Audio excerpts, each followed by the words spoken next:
C'est donc parti pour ce France-Russie. Pour ce Suède-Russie, ben oui, là faut pas être présomptueux. Et oui, on prend nos désirs pour des réalités. Oui. Ben on attendait, c'est vrai, la France hein, dans cette finale et c'est pas le cas. Voilà donc Russie-Suède avec tout de suite les compositions d'équipe. L'équipe de Russie où on note le retour de Filipov qui n'avait pas fait la demi-finale contre la France. Des Russes avec Voronin également. C'est dire que de nombreux joueurs qui n'avaient pas participé à la demi-finale sont alignés aujourd'hui avec bien sûr l'entraîneur charismatique Vladimir Maximov. Avec Eric Quintin, nous allons regarder cette équipe maintenant de Suède, la composition. Eric avec donc Löfgren. Löfgren, oui, le joueur qui n'est pas encore emblématique de la Suède, puisque la Suède fonctionne encore avec une génération d'anciens tels que Wislander, Ola Lindgren, Staffan Olsson, Magnus Andersson. Mais Löfgren est un joueur de tel talent qu'on lui a même accordé le titre de capitaine. C'est un joueur très jeune, mais avec une gamme de tirs, des jambes extraordinaires, capable de prendre des intervalles dans des positions incroyables. Donc vraiment un niveau d'équipe très très homogène et de très très haut niveau face à une armada russe toujours forte d'un physique très impressionnant. Le rapport se jouera certainement sur la faculté des Suédois à déplacer la défense russe et à annihiler les grandes contre-attaques de l'équipe russe. Les arbitres grecs avec une sacrée hécatombe chez les arbitres puisque il y a eu beaucoup de tristesse pour des paires d'arbitres. On pense notamment à la paire d'arbitres danoise. Enfin, il y a eu de grands problèmes familiaux et ça a été une hécatombe assez triste et surprenante.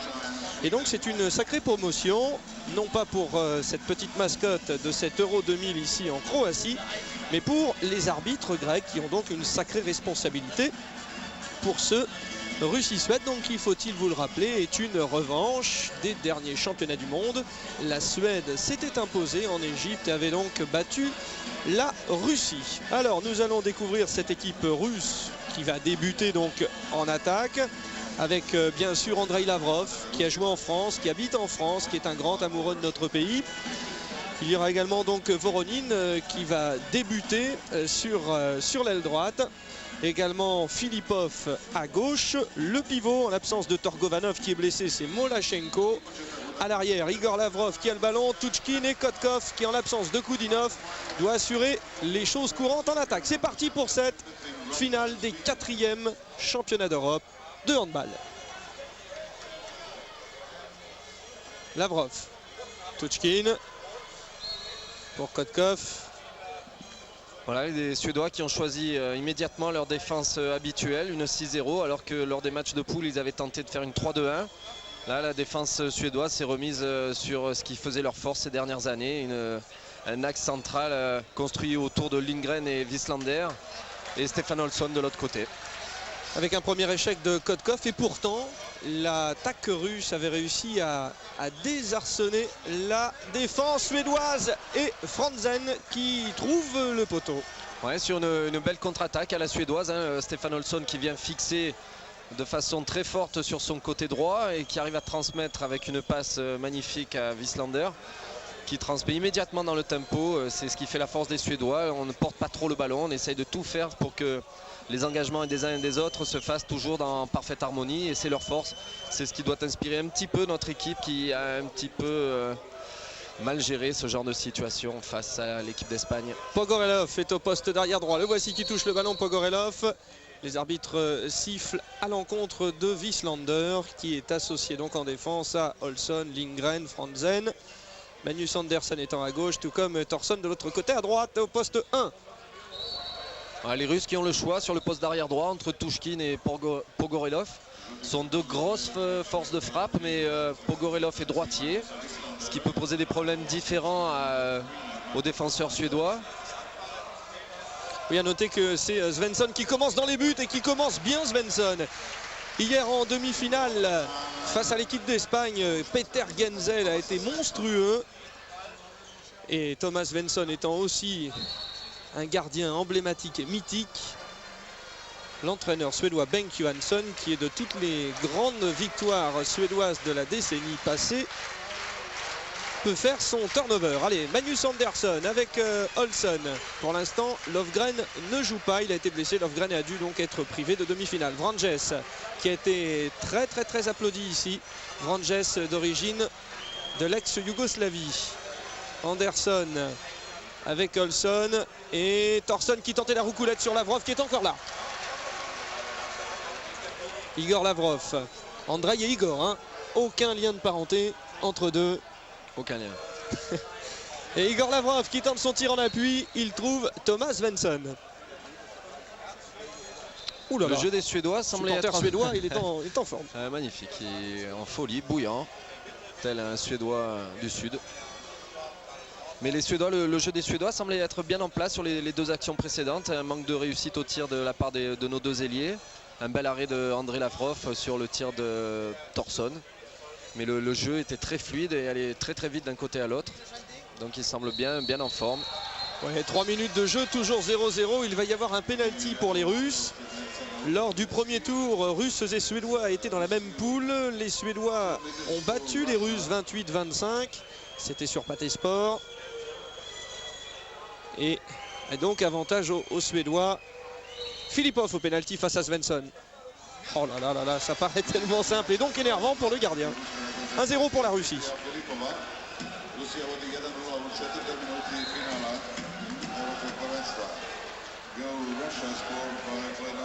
Sacré parcours hein, des deux équipes. Les Suédois qui ont battu les Islandais 31-23 pendant que les Russes battaient les Danois 27-26. Au deuxième tour, la Suède bat le Danemark 29-22. Alors qu'une possibilité pour Wieslander, voilà qui égalise, ça fait un partout. On suit un petit peu donc le parcours de ces deux équipes. Les Russes ont battu la Slovénie 27-23. Ils ont battu l'Islande 25-23 et battu le Portugal 24-20. Les Suédois, donc pour en revenir à leur victoire sur le Danemark 29-22. Nous poursuivons victoire sur le Portugal 29-21, sur la Slovénie 26-24 et donc sur la Russie 28-25. Ouais, la Russie qui a eu peut-être un parcours un peu plus chaotique, mais ils sont montés en puissance. On sent qu'ils sont en train de devenir de plus en plus forts, de plus en plus présents dans le jeu, dans la fluidité, dans la rapidité de leur passe.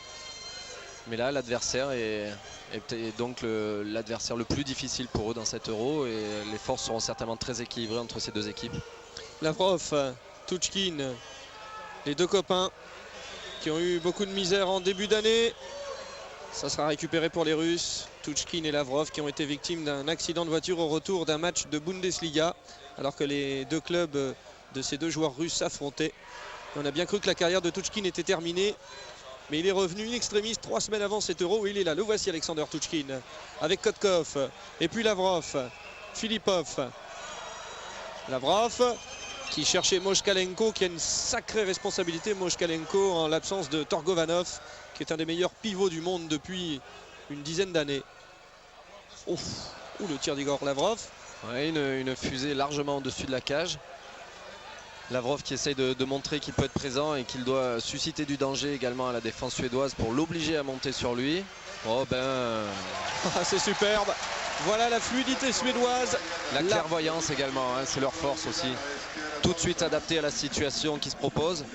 On a vu sur l'action, le but précédent, c'était une belle passe de Stefan Olsson à l'intérieur à Wieslander. Là, on a Wieslander à Thorsson. C'est des joueurs qui jouent ensemble depuis le championnat du monde 90 où ils ont gagné le titre de champion du monde face à l'équipe de Russie où se trouvaient Andrei Lavrov et Alexander Touchkine. Et Filipov, mais sur le banc. Mais c'est des joueurs qui ont vraiment aucun problème pour comprendre, pour se comprendre sans les mots et juste percevoir les intentions des uns et des autres. Rentrée du meneur de jeu de Magdebourg, Kuleshov, après les multiples échecs de Lavrov et Touchkine, voilà, qui rentre en action et qui égalise pour la Russie. Voilà le jeu à la Touchkine, hein. Personne ne vient le gêner autour des 9-10 mètres. Donc petit signal, ça veut dire shoot. Et un shoot à une vitesse qui part de très haut, croisé extrêmement près du poteau. Voilà, si Touchkine s'installe comme ça confortablement, ça risque d'être un danger très difficile pour l'équipe de Suède. Touchkine qui était de la médaille d'argent des championnats du monde 90 où les Suédois s'étaient imposés. Il avait été le meilleur buteur du mondial 90, meilleur arrière droit. Et il avait joué le mondial 95 avec la Biélorussie, Touchkine. Allez, l'arrêt de Lavrov sur ce tir d'Olson. Anderson. Ah oui, c'est intercepté par la défense russe. La montée de balle, voilà, c'est une spécialité, ça va très vite. Et ça va jusqu'au bout par Voronin. Ouais, je pense que là, cette montée de balle est vraiment typique du handball russe. J'espère que nous aurons la chance de la revoir, puisque vous aviez 6 Russes qui étaient en train de courir comme des fous, avec de grosses puissances, étant donné leurs gabarits respectifs. Oui, et au départ, une récupération de balle par Gorpichin, qui est un de ces travailleurs de l'ombre, un défenseur essentiellement. Voilà, mais ce qui est impressionnant, voilà, vous avez 6 Russes, donc autant de possibilités de passes au cas où le repli défensif soit pas à la hauteur du nombre de joueurs qui attaquent. Et des transmissions qui vont vite de l'un à l'autre, donc vraiment exemplaire, que tous ceux qui aiment le hand, on regarde ça avec admiration, je suppose. Vranjes, Anderson, Olson, pour l'instant ce sont les 3 de la base arrière qui jouaient hier. Et Vranjes qui est allé se jeter du bas de ses 1,66 m. Et encore une fois Andrei Lavrov.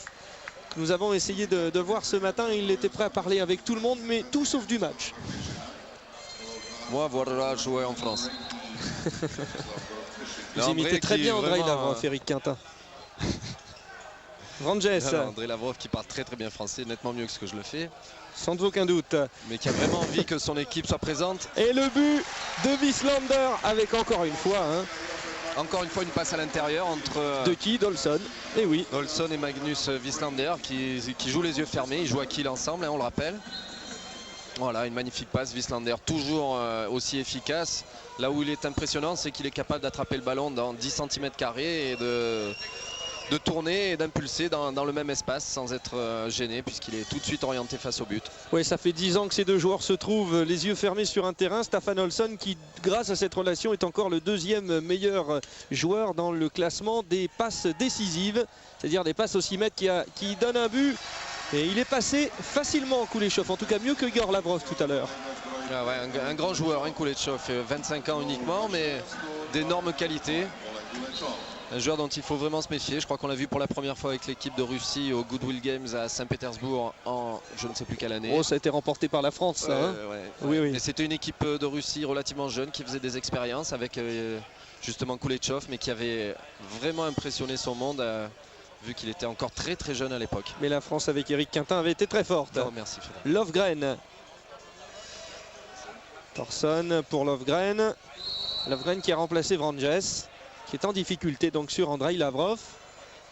Ouais, la force de la Suède et de la Russie également, hein, c'est d'avoir des éléments excessivement efficaces à tous les postes, des gens qui peuvent doubler, remplacer. Là vous avez 2 demi-centres d'extrêmement haut niveau côté russe.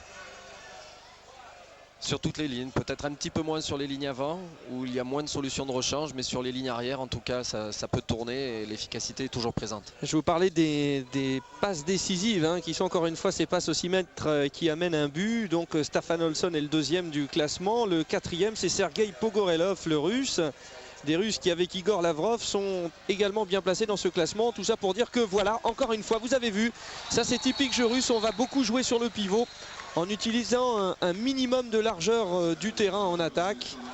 Et surtout des passes à rebond, hein. Les Russes en sont les spécialistes. Une passe entre les jambes de Wieslander qui va prendre la direction du but et de la zone. Mais le pivot est déjà anticipé et arrive à intercepter le ballon en étant orienté vers le but. Là, plus personne ne peut l'arrêter.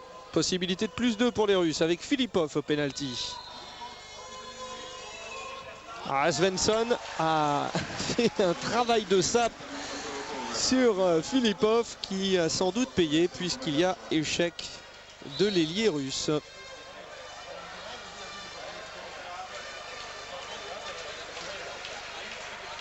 Sur le terrain, il y en a pour cher de joueurs parce que tous ces joueurs, beaucoup de ces joueurs évoluent dans les championnats allemands, certains dans le championnat espagnol et sont vraiment courtisés par tout le monde, à l'image de Lovgren qui marque son premier but dans cette finale.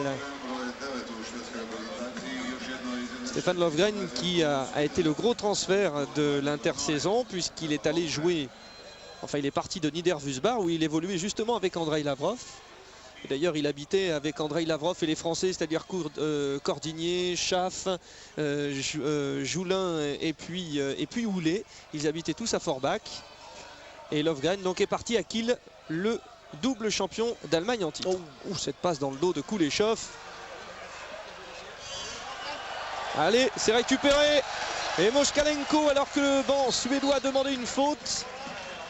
Et un Russe reste à terre. Ouais, on n'a pas très bien vu ce qu'il a pu se passer. Kuleshov saute, plonge le ballon. On ne voit pas trop comment il ressort pour revenir dans les mains du pivot russe. Mais oui. le match est lancé. Hein.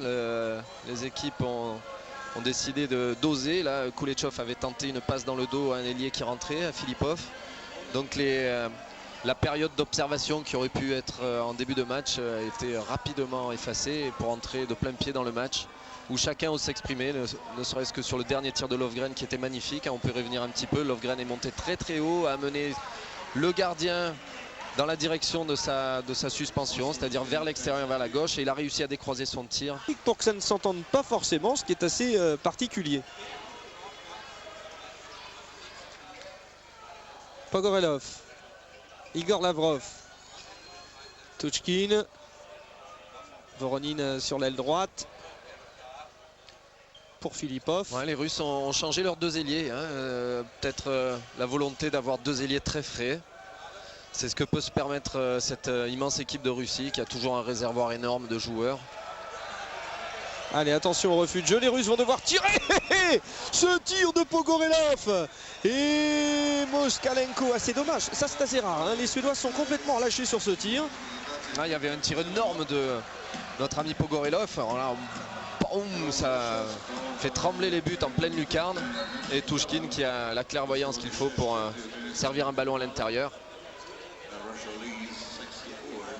6-4 pour les Russes. Lofgren, Anderson, Olsson, Thorsson. Avec toujours Filipov très avancé pour gêner la circulation de balles. Le voici Filipov. Oh, Olsson qui nous fait un peu comme Pogorelov. Un tir. Et Filipov. Voilà la contre-attaque. Oui, Olsson qui était un peu obligé de tirer. Et sur son talent, ça pouvait passer. Mais Filipov récupère et ça fait 7-4 pour la Russie. Ouais, les Russes qui nous avaient fait excessivement mal dans le secteur de la montée de balle et qui sont en train d'en faire autant contre les Suédois. C'est un secteur où ils sont capables d'écraser leurs adversaires si jamais ils ne sont pas efficaces en attaque. Ils font un petit peu comme un rouleau compresseur. On a l'impression qu'on ne peut plus les arrêter tant ils montent la balle collectivement et en groupe. Donc un secteur où les Suédois vont devoir faire attention. Et encore une fois. Ah, Magnus Wieslander, lui aussi de Kiel. Ils sont 3 joueurs de Kiel, le meilleur club allemand dans cette équipe suédoise. Olsson, Wieslander et puis aussi Lofgren. Quel travail des deux joueurs là. Autant à l'intérieur qu'à l'extérieur de la part de Stefan Olsson. Une bonne fixation extérieure, revenir vers l'intérieur et une bonne passe à l'intérieur de la défense russe. Oui, un 100% pour Wieslander, 3 sur 3, meilleur buteur de son équipe dans ce match. Sur 3 passes de Stefan Olsson. On va peut-être essayer de rompre cette relation de la part des Russes. Pourquoi pas. Ouais, alors ça, ceux qui arrivent à rompre cette relation sont très forts parce que depuis 10 ans, tout le monde s'est cassé le nez dessus. Ouais, c'est vrai. Wieslander qui est bien évidemment le meilleur buteur suédois dans ce championnat d'Europe pour l'instant, à la 6e place. A noter qu'il y a à la 5e place Ales Pajovic, le Slovène. Des Slovènes qui se sont donc qualifiés pour les JO hier en battant la Croatie d'un but seulement. Sacrée sensation ici à Zagreb. Kotkov, Lavrov, oh superbe avec la pause. Oh là là là là. Ah, il est entré, Voronin, et il offre une possibilité magnifique. Ouais, une grosse faute d'inattention de la part de Magnus Andersson qui défendait à l'aile, qui laisse partir Voronin. Et un beau service de Lavrov qui l'a vu venir et Voronin qui conclut en dépassant Svensson. Des Russes qui n'ont pas trop souffert et qui ont peut-être pu dérouler hier lors de leur demi-finale après leur victoire face à la France, 30-23. Alors que les Suédois ont vraiment eu chaud jusqu'à la fin face aux Espagnols, 23-21. Vranjes, oh là là, ben là, oui, c'est un petit peu en dépit du bon sens, mais Anderson n'avait pas beaucoup d'autres solutions. La machine suédoise a quelques imperfections. Ouais, les Russes, ce qui est intéressant, c'est qu'ils sont capables également de sortir de leur dispositif pour supprimer les solutions de passe. Anderson avait dribblé, effectué ses 3 appuis et n'avait plus aucune solution tant les Russes avaient bouché toutes les solutions pour Anderson. Lavrov, Touchkine, Kotkov, Lavrov, Voronin, la défense 6-0 tient bien pour l'instant. Côté suédois, oh, quelle rapidité d'exécution. C'est dommage qu'il ne soit pas en réussite au tir, Igor Lavrov. Et pour l'instant, Kuleshov n'est pas revenu, il est toujours un peu blessé. La contre-attaque, et c'est donc Staffan Olsson qui revient à 8-6 avec la Suède. Ouais, les Russes étaient en train de s'exprimer dans leur point fort. Le ballon allait très très vite d'un arrière à l'autre et Lavrov malheureusement rate le tir. Et les Suédois ont réussi à monter le ballon suffisamment vite pour que les Russes... Alors c'est peut-être le point faible des Russes, hein, le repli défensif. Nous avons réussi avec l'équipe de France à leur marquer quelques buts alors que les montées de balles n'étaient pas réellement très impressionnantes, un peu balbutiantes. Mais nous avons quand même réussi à trouver des solutions. C'est peut-être l'endroit où les Suédois arriveront à pénaliser cette équipe de Russie. Pardon. Kotkov, Igor Lavrov, Tuchkin, ouais superbe, le tir en appui de Tuchkin qui est pour l'instant celui qui pose le plus de problèmes à Thomas Svensson. Voilà, capable de tirer en suspension par-dessus et en appui par-dessous. Ce qui lui donne quand même déjà pas mal de solutions à exploiter. Et toujours précis hein, quand même, hein. C'est assez incroyable ce que fait Tuchkin après ce qu'il a vécu. Et le quadruple vainqueur de la Ligue des Champions avec Barcelone, Svensson, est énervé. Olsson, Schwenker, il ne va pas tirer. Anderson, Thorsson.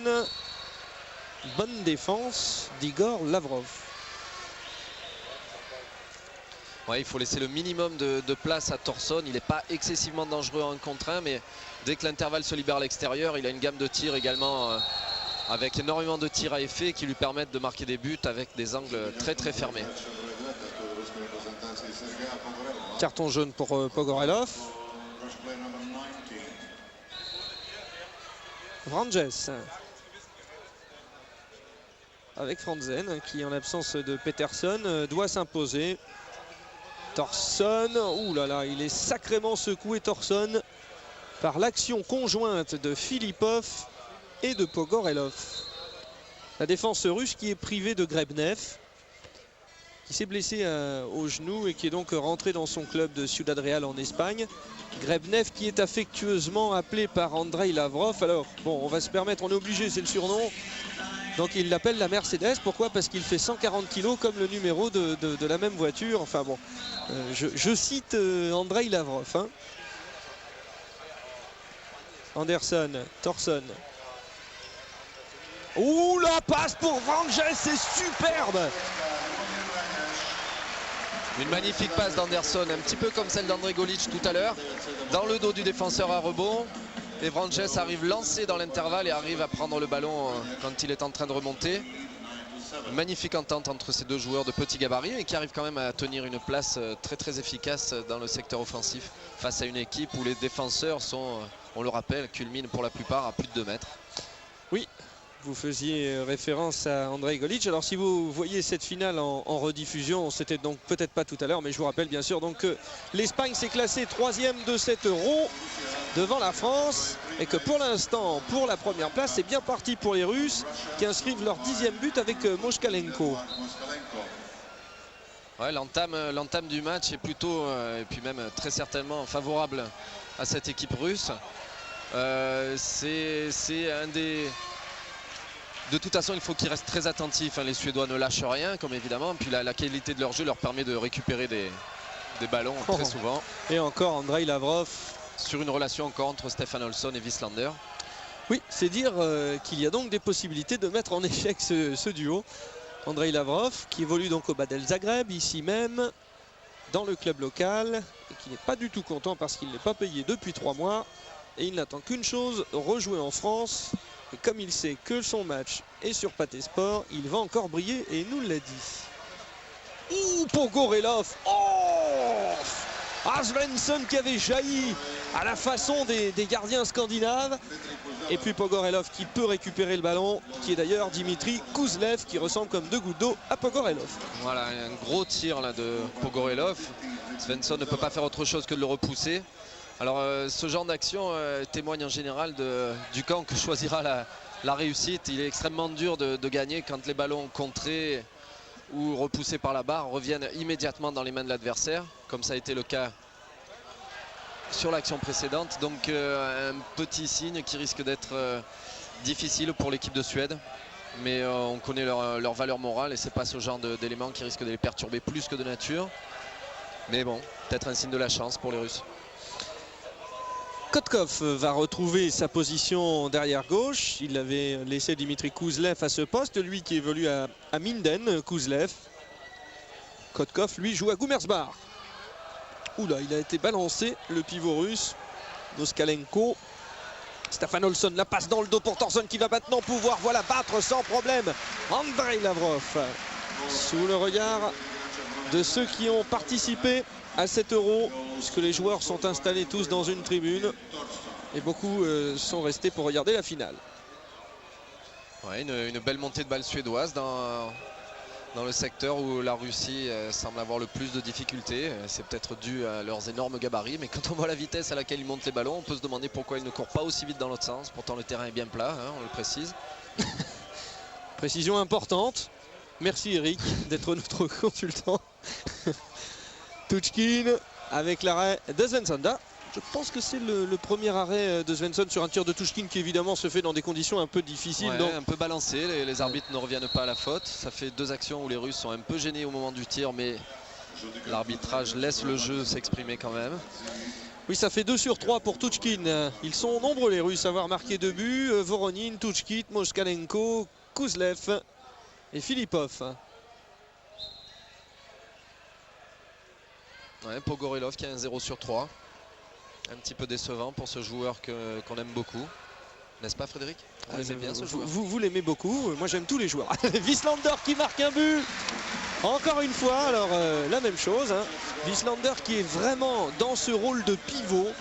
Un joueur exceptionnel, lui dont le poste premier est d'être demi-centre. Mais cette telle complicité avec Olsson incite donc Ben Johansson à le faire jouer là. Magnifique, vraiment une entente sublime à regarder entre ces deux joueurs qui sont pas forcément hyper sympathiques, mais au niveau de leur expression dans le jeu, balle en main, c'est du bonheur. Et comme ça vous saurez tout des goûts d'Éric Quintin. Lavrov avec Tuchkin, et puis c'est allé l'autre côté sur Kotkov, ça revient sur Tuchkin. Lavrov qui essaie de jouer sur Moskalenko. Quelle défense! Oh, pour avoir trouvé Moskalenko dans ces conditions et pour que Moskalenko arrive à tirer, c'est phénoménal parce qu'il y avait une défense de Wieslander. On va revoir ça. Oh, une magnifique passe à rebond, probablement à effet également de Lavrov pour qu'elle revienne vers son pivot. C'est pas certain. Ouais, à effet, exactement. Elle revient vers son pivot alors que le ballon est lancé de derrière le défenseur. Donc une magnifique passe de Lavrov, mais c'est vraiment le spécial russe. Hein. Vous l'avez vu, une action vraiment typique des Russes. Le ballon qui va très vite d'un joueur à l'autre, de grosses fixations.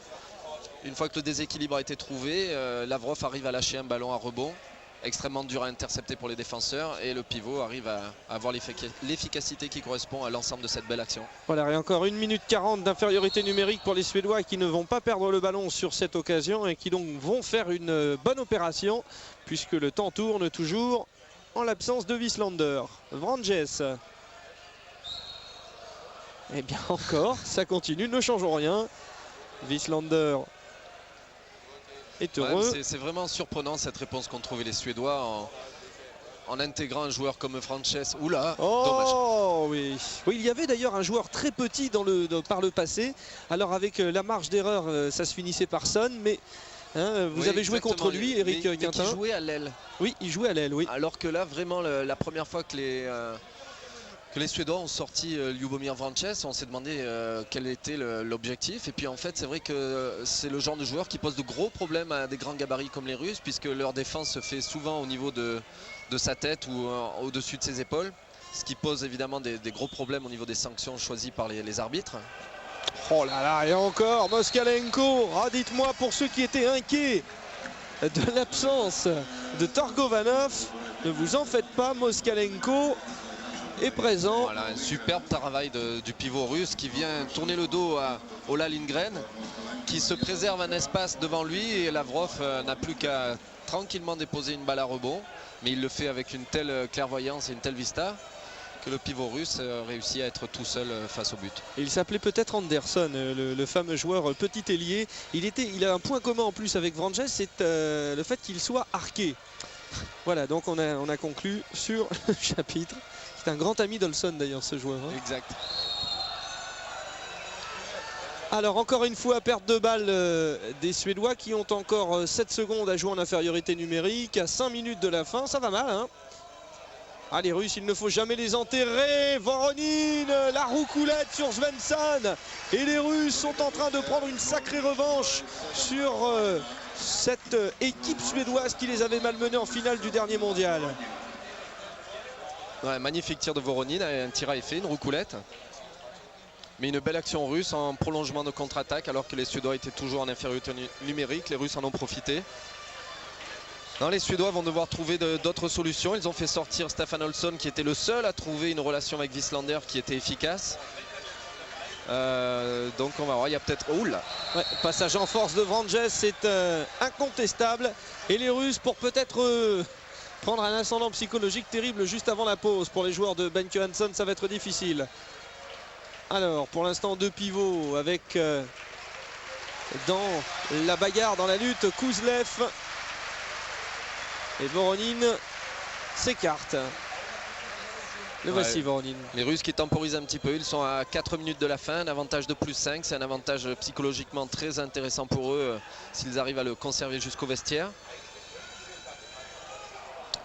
Voronin, Pogorelov, Kotkov. Oh oui. Oh Ah, oui. il va y aller, Kouzlev. Oh oui. Et voilà, il y est. C'est le 3e but de Kouzlev. Et ça va mal, hein. 15-9. +6 et temps mort demandé par Ben Johansson. Alors ce qui est assez remarquable dans le rapport qui se fait en ce moment entre les deux équipes, c'est que la plupart de toutes les solutions se font à 6 mètres sur le pivot, sur des défenses qui pourtant prennent énormément de place puisque relativement alignées les uns à côté des autres pour les défenseurs. Voilà notre ami Mirko Basic qui doit apprécier ça à sa juste valeur. Toujours un peu déçu, hein, un peu marqué quand même, oui, par leur cuisant échec sur 7 €. Une grande génération qui va certainement tourner la page de l'équipe nationale croate. Oui, d'ailleurs à ce sujet, c'est vrai que tout le monde a dit que c'est dommage pour cette belle génération, mais avec ce qu'il s'est passé un peu, hein, cette espèce de climat créé juste avant le France-Croatie a un peu énervé tout le monde, et c'est vrai qu'ils sont sortis par une porte qui n'était pas forcément assez grande pour leur talent, mais bon. Ouais, tout n'a pas été très sport, mais on ne peut que se féliciter de la passion qu'expriment les gens, en tout cas pour ce sport que nous préférons. Oui, et d'ailleurs, juste un mot pour conclure sur ce sujet. Au cours de la conférence de presse qui a suivi le match pour la 3e place, Juan de Dios Roman Seco, l'entraîneur espagnol, a dédié la médaille de bronze à Daniel Costantini, l'entraîneur français, en disant que c'était un gentleman, un caballeros, comme il a dit en espagnol, parce qu'il avait su résister aux pressions avant son match France-Croatie, ce qui avait permis, grâce à la volonté des Français de rester dans des règles du jeu et du sport, de pouvoir donc assister à la qualification des Espagnols en demi-finale. Vranjes, Thorsson, Anderson et Thorsson. Ah, il avait bien... Ah oui, ça c'est le spécial de Lavrov, hein. La côté extérieur, il bouge après. Hein. Ça fait 2 fois qu'il essaye sur Thorsson de le faire tirer au premier poteau. La première fois, Thorsson avait pris l'avantage. Là, il chope le poteau. Un petit manque de réussite qui correspond encore à la physionomie de cette mi-temps où les tirs des Russes, même ratés, revenaient dans leurs mains. Et là, les tirs des Suédois, même ratés, reviennent dans les mains des Russes. La chance est toujours dans le même camp pour l'instant. Touchkin pour Kotkov, Lavrov et Filipov. Alors attention, refus de jeu, il faut tirer. Les arbitres ont signifié refusé. Refusé par les arbitres, peut-être retomber en zone avant de lâcher le ballon. Olsson, alors qu'il reste 2 minutes de jeu, 15-9.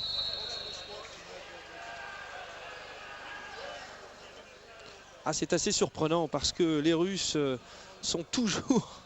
En fait, ils jouent toujours pareil. Nous sommes toujours inquiets quant à leur capacité à s'imposer à chaque fois dans les compétitions internationales. Et ils sont là. Andrei Lavrov nous disait, bon, de toute façon, avec Koudinov, Torgovanov, Grebnev, tous ces joueurs absents, nous, on reste avec l'objectif des JO. Eh bien... Ouais, c'est vrai que c'est incroyable. Mais il faut reconnaître que leur jeu, c'est peut-être un petit peu plus enrichi. Le ballon va peut-être plus souvent sur les ailes, où Voronin et Filipov sont capables de conclure dans des intervalles extrêmement réduits. Ouais, où il y a également Kokcharov et Krivoshlikov qu'on a vu hier en demi-finale. Alors voilà, passage en force.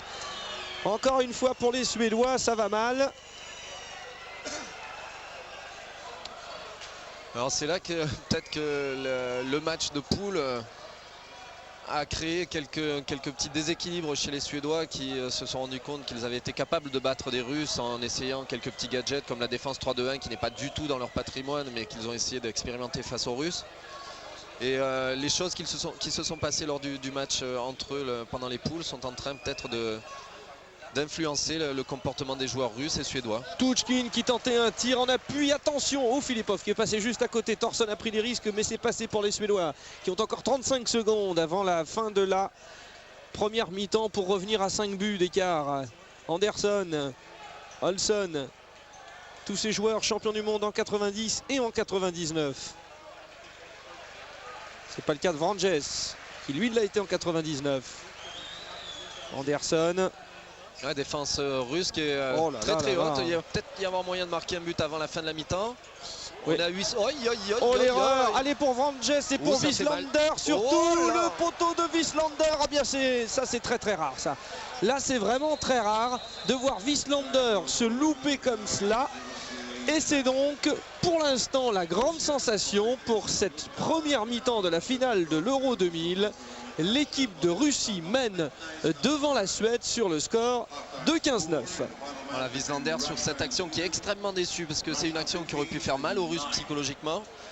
Encore que l'écart de 6 buts ne serait réduit qu'à 5. Donc l'avantage aurait de toute façon été pour les Russes. Mais dans la façon d'avoir perdu le ballon, il y aurait peut-être eu un petit grain de sable qui aurait gêné la mécanique russe. En tout cas, ça fait 15-9 pour les Russes. Eric, la deuxième mi-temps, bon, ça sera évidemment très dur pour les Suédois, mais en même temps il y a l'expérience, hein. Tout est toujours possible dans ces confrontations. Tout est toujours possible, un excès de confiance de la part des Russes qui sous-estimerait en fait la valeur réelle de l'équipe de Suède. Une équipe de Suède qui va forcément devoir prendre des risques à un moment donné. Il va falloir voir comment vont réagir les Russes aux solutions tactiques que choisira Johansson au retour des vestiaires. Mais on peut s'attendre à des Suédois qui vont essayer de mettre toute leur force et tout leur enthousiasme dans cette deuxième mi-temps. Il faudra vraiment que leur niveau de jeu monte. Quand on donne vraiment aux Russes la sensation de dominer les débats, ils en profitent pour écraser l'adversaire. Et c'est ce que devra faire. Les Russes devront faire très attention à ça, devront faire attention de rester très concentrés, de conserver. Maintenant la réussite. Alors Eric Quintin qui se fait chambrer par Christian Godin. Faut qu'on explique tout. Christian Godin qui va venir nous retrouver juste après. Voilà, alors ce que je vous propose, c'est de marquer une pause. On se retrouve dans un instant avec Christian Godin à la place d'Eric Quintin qui a perdu son casque. Voilà, tout de suite on marque une pause. Finale des championnats du monde entre la Russie et la Suède, 15-9. Nous sommes donc avec Christian Godin, le gardien de but de l'équipe de France. Christian, on va voir donc tout de suite le résumé du match qui vous opposait face à l'Espagne, alors que là on revoit quelques actions de ce Russie-Suède. Donc la France 4e de l'Euro.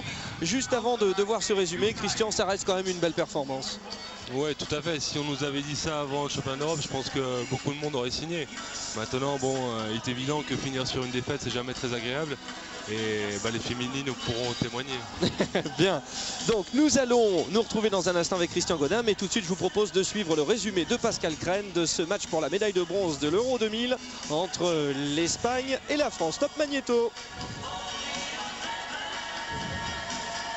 Nettement dominée la veille en demi-finale par une Russie intraitable, l'équipe de France allait-elle être capable de réagir lors de cette rencontre pour la 3e place face à une sélection espagnole qui, à l'inverse d'elle, avait effectué le voyage en Croatie rempli d'ambition et de certitude. Pour cela, les tricolores devaient absolument retrouver cette fraîcheur d'esprit et cette densité physique qui avait été la leur jusqu'au rendez-vous du dernier carré. Un excellent repli défensif d'Olivier Giroud et une contre-attaque express pour Jackson Richardson seul face à Barufet laissait augurer de très bonnes choses pour les Français. D'autant que dans les buts, Bruno Martini, comme il en a pris l'habitude, effectuait un excellent début de rencontre. Les Français donc allaient pouvoir se détacher dès les premiers instants de cette rencontre. Marc Wilberger s'enfonçait dans cette défense. Olivier Giroud, très vigilant, récupère le ballon pour porter le score à 7-4 après 10 minutes de jeu. Oui, mais voilà, dans les rangs espagnols, cette fois, se trouvait Talente Dutchebaev, forfait lors du match du tour préliminaire qui avait vu la France s'imposer nettement 28-22 et qui permettait à l'Espagne de reprendre l'avantage à la 17e minute. Heureusement, chez les Français, Jackson Richardson était une fois de plus éblouissant, égalisant à 10 partout. Et signant au passage un 4/5 étonnant. Bruno Martini exceptionnel une fois de plus au pénalty devant Guy Rossa. Et c'est la France qui retrouvait le moral et des solutions faciles avec Bertrand Gilles à 6 mètres. Les deux formations étaient alors à égalité, 12 partout. Nous approchions de la fin de cette première période. Une première mi-temps conclue victorieusement par Dutchebaev, auteur d'un 4/4 étonnant qui permettait à l'Espagne de reprendre l'avantage et donc de mener 13-12 à la pause. Ce match pour la médaille de bronze demeurant, on le voit, extrêmement indécis. Le début de la deuxième période allait être, et c'était une bonne nouvelle, tout à l'avantage des Français qui inscrivaient un 2-0 grâce notamment à l'entrée en jeu de Laurent Puisségur et à ce diable de Bertrand Gilles capable d'inscrire des buts dans n'importe quelle situation. Hélas, côté français, Patrick Casal passait lui complètement à côté de ce match. De passage en force en tir raté. Patrick Casal était loin de sa performance du tour préliminaire. Quel dommage pour ce joueur qui avait jusqu'à présent réalisé un Euro formidable. À partir de cet instant, eh bien, les Français allaient un peu sombrer physiquement, ne parvenant pas à marquer, pourtant en supériorité numérique. Et donc les Espagnols en profitaient pour se détacher, même si Bertrand Gilles, auteur encore une fois d'un exploit individuel, donnait l'occasion aux Français de revenir à 2 buts à 5 minutes de la fin. 23-21. Guy Rossa enfonçait le clou pour la sélection ibérique. 24-21. Daniel Costantini lançait alors une défense plus agressive, permettant aux tricolores d'effectuer une partie de leur retard, de revenir à 23-24 sur ce pénalty d'André Golic, mais il était trop tard. L'Espagne s'imposait d'un petit but et donc s'octroyait la médaille de bronze de ce 4e championnat d'Europe. Auteur d'un 64% d'efficacité quelques jours auparavant face à l'Espagne, l'attaque française signait cette fois un 44% bien symbolique. L'Espagne terminait donc 3e et la France 4e de cette Euro 2000. Voilà pour ce France-Espagne. Donc nous sommes avec, alors que nous sommes à la mi-temps bien sûr, de la finale Russie-Suède. Nous sommes donc avec le gardien de but français, Christian Godin. Bon Christian, il y a quand même des motifs de grande déception au cours de ce match face aux Espagnols, avec peut-être des choses de base qui ont été un peu loupées. Oui, tout à fait. Je pense que notre parcours remarquable lors des poules de qualification nous a fait puiser énormément dans les ressources qu'on avait, puisque bon, il est évident que personne ne nous attendait à ce niveau-là. Mais bon, on a laissé beaucoup de plumes. Et puis ça s'est vu sur ces 2 dernières rencontres. Les Espagnols aussi semblaient en fait très fatigués. Il y a eu de grosses sensations dans la poule A où vous étiez. Et en fait, les équipes ont beaucoup souffert de cette atmosphère notamment. Ouais, tout à fait. Je pense que tous les matchs étaient très serrés, avec une atmosphère assez difficile, notamment avec la Croatie, puisque jouer dans la poule de la Croatie et évoluant dans ce pays, c'était pas évident pour tout le monde. Et bon, c'est vrai qu'à l'arrivée, on se rend compte que on y a laissé beaucoup de force. Merci en tout cas Christian Godin d'être venu nous voir. Bon, maintenant c'est place à la fête pour l'équipe de France. La fête, oui, modérément, puisque comme toujours. Pour les Allemands, on retrouve un championnat comme chacun sait très difficile dès la semaine prochaine. Et puis bon, pour les Français aussi, le championnat qui reprend. Donc il y a bien évidemment un petit moment à passer ensemble le plus agréablement possible, je dirais, ce soir. Mais enfin bon, ce sera quand même assez raisonnable. Bien, merci Christian Godin et puis à bientôt et encore bravo donc au parcours français. Voilà pour le gardien de but, alors que Zlatko Saracevic est en train de signer des autographes. Très déçu Zlatko, donc qui avec l'équipe de Croatie termine précisément. On se calme, voilà, il y a des supporters français qui sont venus nous faire la joie. Merci en tout cas. Donc Zlatko Saracevic très déçu avec la Croatie, qui termine 6e. Voilà, donc Eric Quintin va venir nous retrouver pour cette deuxième mi-temps avec une équipe de Suède qui a beaucoup de mal dans cette... Décidément, ça devient très dur de calmer tout le monde. Donc cette équipe de Suède qui a beaucoup de problèmes. Nous sommes donc de retour ici dans le Dome Sportova avec les joueurs suédois et les joueurs russes à Zagreb pour la finale de cette Euro 2000, la 4e édition. 15-9 pour les Russes avec un engagement. Les Suédois. Allez, maintenant l'heure de vérité pour les champions d'Europe et champions du monde en titre. Wieslander n'attend plus que le coup de sifflet des surprenants arbitres grecs, mais qui sont, ma foi, d'un très très bon niveau. Le coup de sifflet, c'est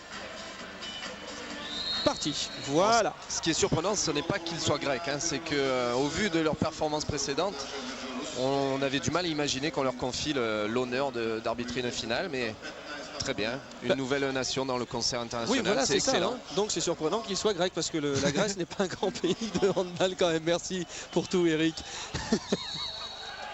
Alors, ouh là là, c'est un peu tendu. Lovgren reste à terre. Les deux copains Lovgren et Lavrov. Voilà, Lavrov. Ouais, Lovgren qui a une petite blessure au mollet, hein, vous le voyez, il a un bandage, il a une petite déchirure. C'est peut-être risqué pour l'équipe de Suède que de s'appuyer peut-être trop excessivement sur lui. Il risque d'aggraver sa blessure. Mais bon, pour l'instant, ça ne semble pas le perturber. Alors un élément important, hein, il faut se rappeler qu'en première mi-temps, les Russes ont fait un handball de rêve, mais ils ont aussi également la réussite, une grande réussite au niveau des contres, au niveau des ballons qui leur revenaient immédiatement dans les mains. Il faudra que les Suédois arrivent à faire l'impasse sur cet élément pour essayer de forcer un petit peu la chance. Kotkov, Filipov, voilà, on va installer l'attaque placée côté russe avec Lavrov, Kotkov et Kotkov, ça passe. Et donc le 16-9 pour les Russes. Eric, on revoit ça au ralenti. Ouais, Kotkov qui est capable même en 1 contre 1 tout seul face aux défenseurs suédois de prendre l'intervalle. Ouais, les Suédois, il n'y a rien qui tourne trop bien là en ce moment. Oui, Lovgren à côté. Ce qui était leur point fort sur la première mi-temps, qui leur a permis de quand même ne pas se noyer, ça a été la relation entre Olsson et Wieslander, et Johansson a quand même tenté une nouvelle solution en mettant Frances arrière droit. Mais il va peut-être falloir au moins récupérer ce qui était la seule chose qui marchait en première mi-temps pour essayer de remonter, parce que là ça commence à être une véritable démonstration des Russes. Oui, et ça pourrait faire 2-2 au jeu des titres européens, puisque la Suède avait remporté en 94 et en 98 cet accès-ci, et la Russie en 96. Alternance pour l'instant. Ah là là, le poteau avec la rentrée de Peter Genzel. Encore une fois, grandiose hier. Et Thorsson sur la barre. Voilà, mais pour la première fois du match, des tirs renvoyés par le poteau reviennent dans la main des Suédois. Alors est-ce que ça suffira aux Suédois pour récupérer cet énorme désavantage au score?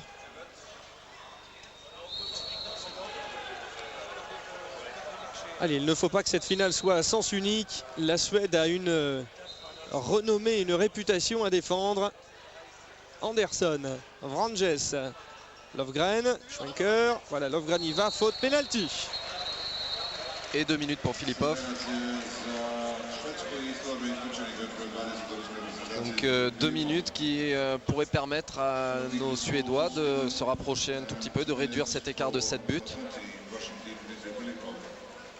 Probablement des risques à prendre en défense pour essayer d'en gratter 1 ou 2.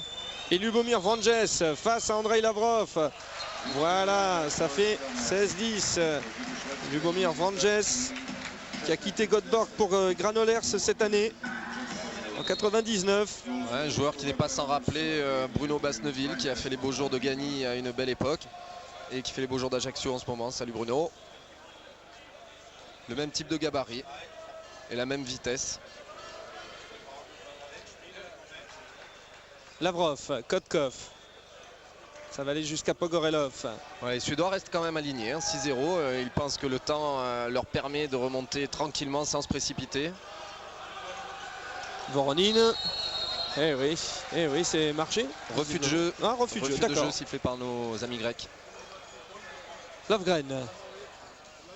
Ouais, passe approximative de Lofgren. Les Russes vont pouvoir remettre ça. Lavrov. Oh là. Ah, mais pour l'instant.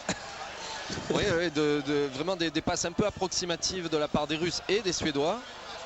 Et Wieslander finalement qui ne fait pas comme il malheureusement avait été contraint de faire en première mi-temps. Ce face-à-face avec Lavrov tourne à son avantage. Ouais, et c'est très important que Wieslander ait pu marquer. L'écart n'est plus que de 5 buts. 5 buts, c'est encore quelque chose de raisonnable, d'envisageable pour l'équipe de Suède. Les Russes ont commis l'erreur de se précipiter alors qu'ils étaient en infériorité numérique et que l'écart était encore très conséquent. Il aurait fallu pour eux peut-être le maintenir un peu plus longtemps que ce qu'ils l'ont fait là. Il reste encore 25 minutes à jouer. Kotkov. Lavrov avec Pogorelov. Kotkov. Alors attention au refus de jeu, il va falloir tirer. Ils ont beaucoup de mal avec la défense 6-0 les Russes. Ah, c'est dur là pour les Suédois. Il s'en est fallu 3 secondes.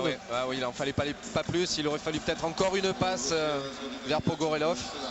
Et Kotkov qui prend ses responsabilités. Il sait que le refus de jeu est au bout du sifflet de l'arbitre. Et il met une super mine comme il en a mis plusieurs face à la France. Avec Bozidar Jovic et Nenad Klaic qui sont les deux pivots de la Croatie qui regardent ce match et qui regardent Ljubomir Vranjes inscrire le 12e but suédois. Voilà, un bon bloc de Wieslander. Les Russes sont un petit peu isolés. Il n'y a pas de communication entre le défenseur central et son numéro 2.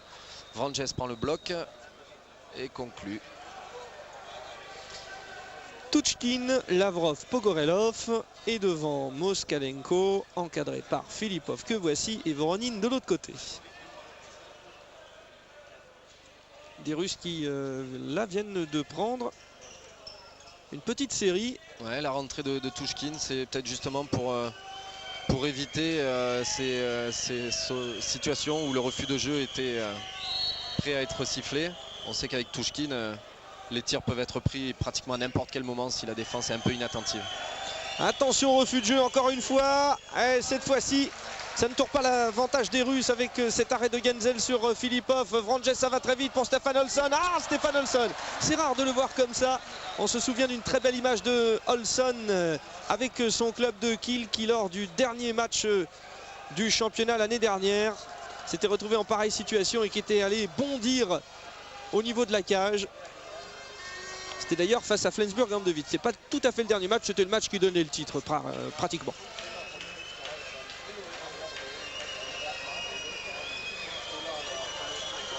Lavrov.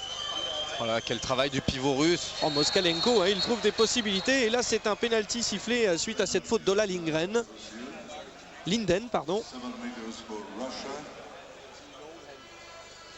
Et côté buteur, bien sûr pour les Suédois, je vous l'ai précisé tout à l'heure, c'est Magnus Wieslander qui avec 30 réalisations est 6e meilleur buteur pour l'instant de cet Euro.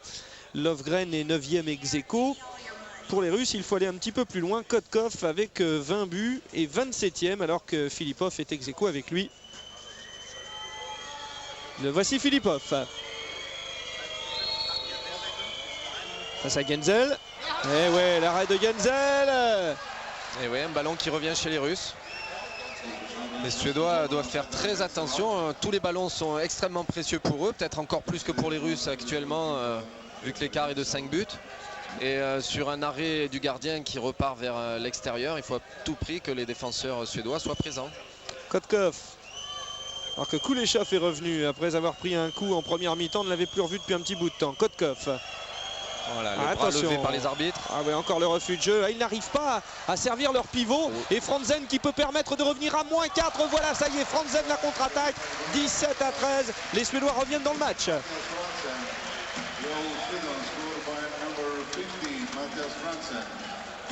Voilà, bonne défense des Suédois qui restent bien en place, qui font attention à la transmission des balles sur le pivot. Les arbitres grecs qui mettent la pression sur les Russes en levant le bras, en signifiant que le refus de jeu et le jeu passif risquaient d'être sanctionnés. Précipitation, la passe et contre-attaque des Suédois. Attention. Alors encore un arrêt de Peter Genzel. Ça peut peut-être changer pas mal de choses. Après sa demi-finale faite hier, il est en pleine confiance. et peut peut-être faire encore mieux que Svensson qui était en première mi-temps. Thorson, voilà en pleine lucarne qu'il est beau ce but, et moins 3.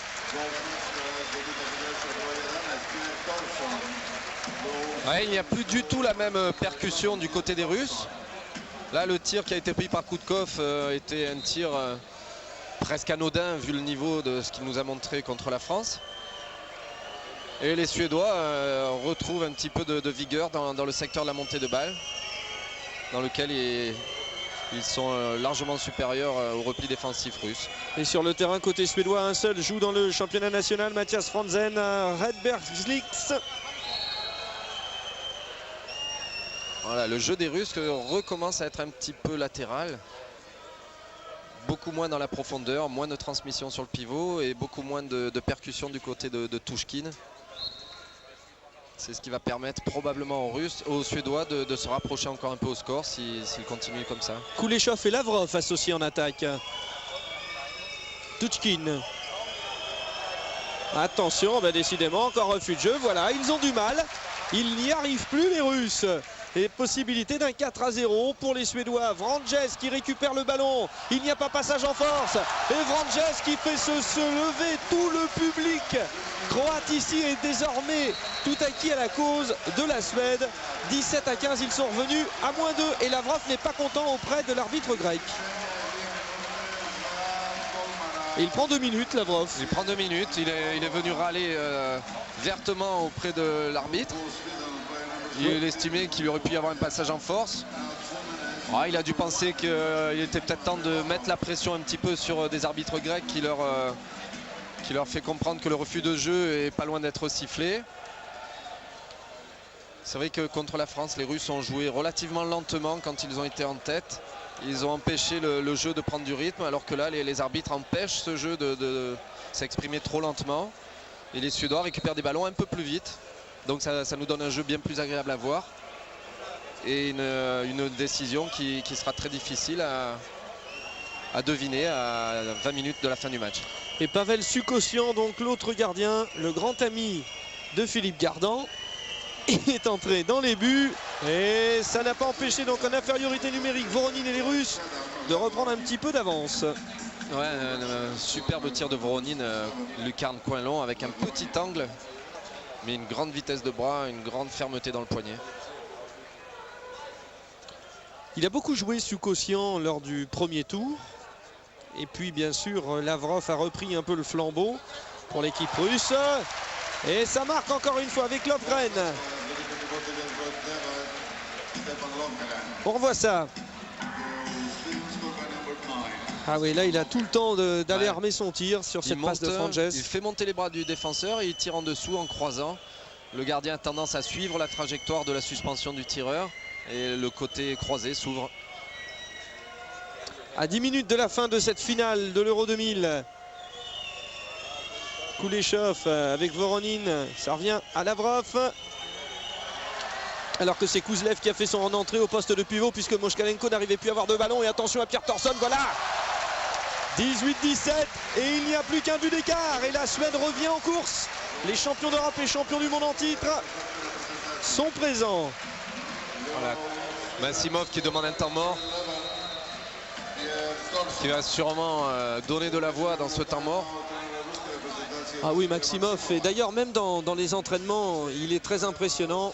Nous l'avons vu s'en prendre à des joueurs pourtant aussi prestigieux qu'Andrei Lavrov.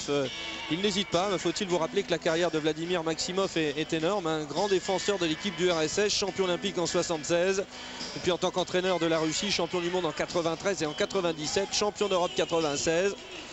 Il a joué au Mail de Moscou, meilleur buteur du mondial 70 en tant que joueur. Donc vous voyez, aussi bien en tant qu'entraîneur que joueur, Maximov, c'est impressionnant.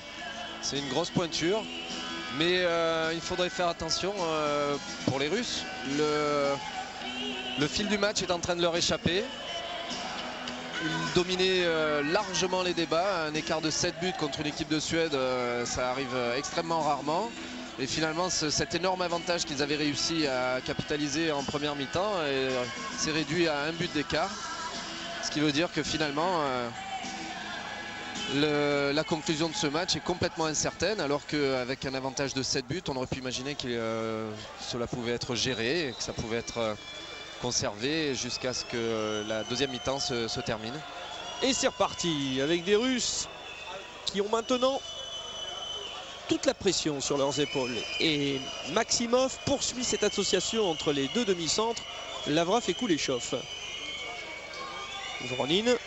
Ah, il y a toujours beaucoup de mal. Ah, que la défense suédoise embête les Russes. Oh là là là là là là, c'est impressionnant de voir une équipe avec aussi peu d'ouverture. Et attention au refus de jeu, il va falloir tirer rapidement.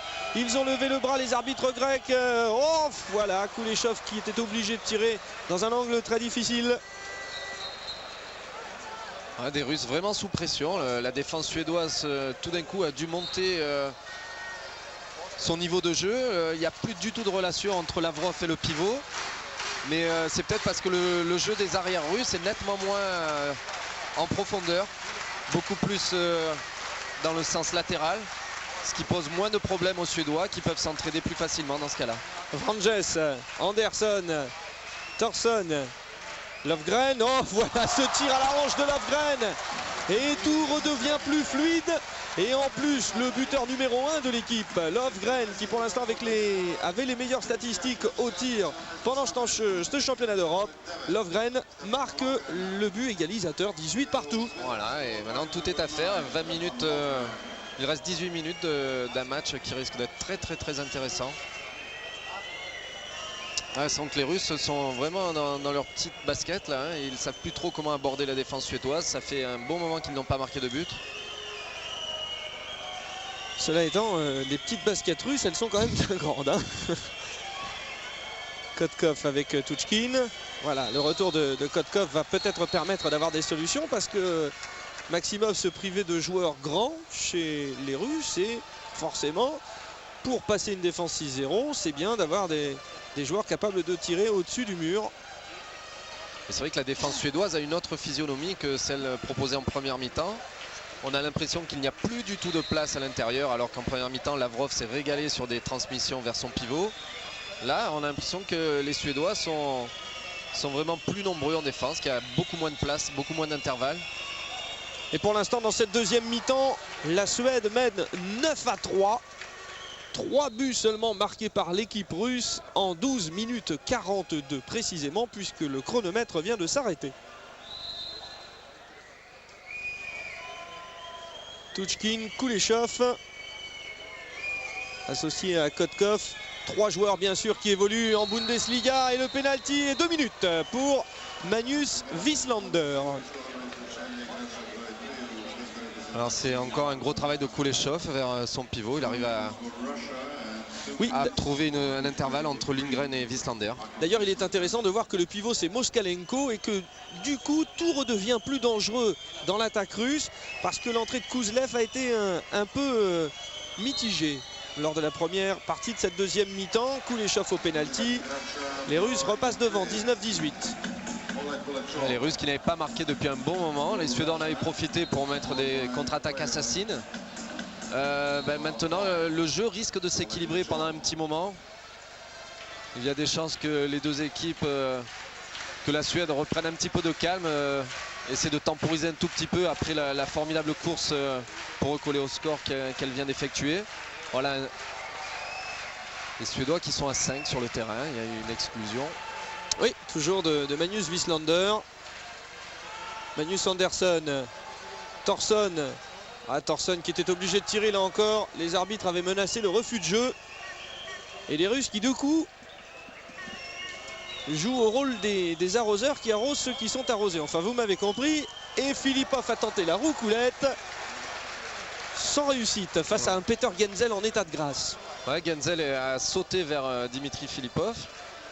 Il a essayé vraiment de lui cacher la cage et de le surprendre. Hein. C'est une action que tentent parfois les gardiens. On tente de surprendre le tireur qui vraiment n'est pas du tout habitué à ce que le gardien soit si proche de lui. Filipov a essayé de le dépasser, de faire un petit tir à effet qui est passé à côté. Et c'est bien difficile pour cette équipe de Russie qui aurait eu besoin de ce but pour continuer leur marche en avant, leur relance. Là. Sous le regard de l'entraîneur national français, Daniel Costantini. Un ballon précieux perdu par Anderson, qui ne fait peut-être pas un match à la hauteur de son talent. Des Suédois pour lesquels la pression va être considérable à Sydney. Parce que cette génération va dire sans doute au revoir au handball international. Après 10 ans de grande réussite, ils ont connu les JO de 92 et de 96. Encore un arrêt de Genzel. Et lors des JO de 92 et de 96, ils se sont classés à chaque fois deuxième, médaille d'argent. Tout le monde les voit champions olympiques à Sydney, mais il faudra battre les Russes, les Espagnols, les Français.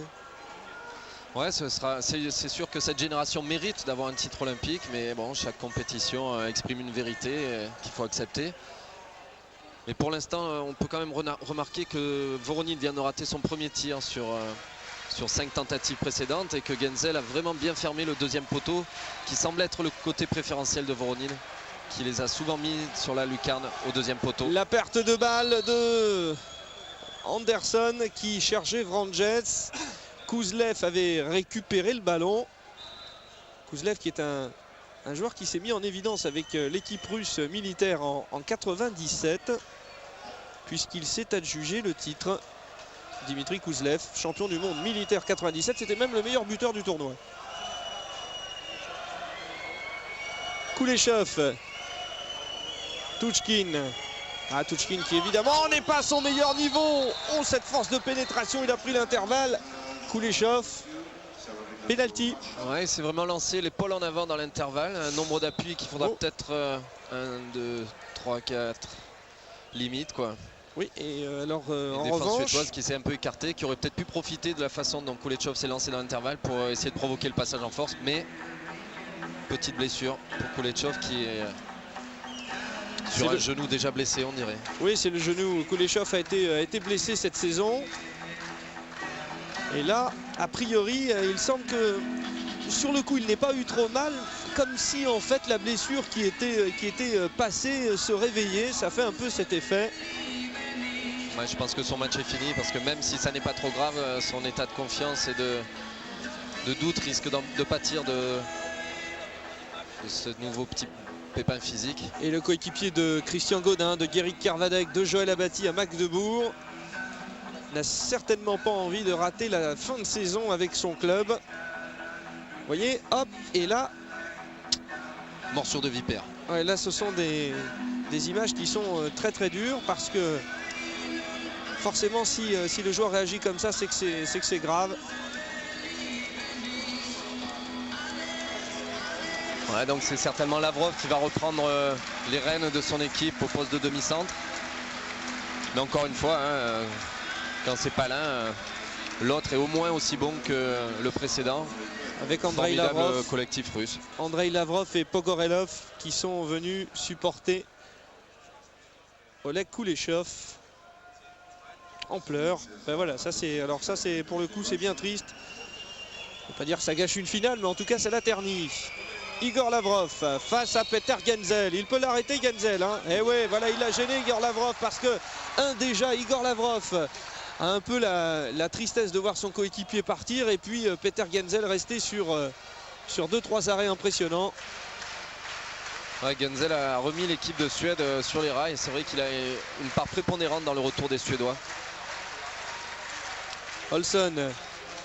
Oh oui. Voilà. Alors là, ne cherchez pas. Pour la 40 millième fois dans un match international proposé par la Suède, Wieslander reçoit le ballon d'Olsson et boum! Essayez encore, messieurs les défenseurs, il vous reste grosso modo 2 années. Ouais, c'est surprenant hein, cette faculté à se trouver comme ça aussi facilement. Et c'est un petit peu surprenant aussi de la part des Russes que de laisser Wieslander se promener aussi tranquillement dans le dos de la défense. 19-19. Alors vous connaissez le principe, hein, s'il y a égalité à la fin du match, 2 prolongations de 5 minutes. S'il y a encore égalité, encore une fois 2 prolongations de 5 minutes. Et après, les tirs au but, les pénaltys. Filipov, cette fois-ci, oui, Filipov ne s'est pas laissé piéger par Peter Genzel qui avait voulu faire un petit peu comme le fait Lavrov. Ouais, Filipov a bien amené Genzel vers le deuxième poteau. Et il revient au dernier moment, mais vraiment au dernier moment, par un gros effort physique là, pour revenir au premier poteau. Il lâche un ballon tranquillement dans l'intervalle qu'avait laissé libre Peter Gensel. Vranjes, Löfgren, Olsson. Ah oui, pour passer Gorpichin. Olsson est un peu obligé également. Alors si les Russes choisissent de s'adapter en restant un peu plus près de Wieslander et en montant un petit peu moins sur Olsson, il va falloir lui aussi qu'il montre qu'il est dangereux et que sa présence au poste d'arrière droit doit être considérée par la défense russe. Alors sur le terrain, parmi les Russes, celui qui compte le plus de sélections, c'est Andrei Lavrov, 223. Et le moins de sélections, c'est Edouard Moskalenko, le pivot, 24. Et Peter Gensel.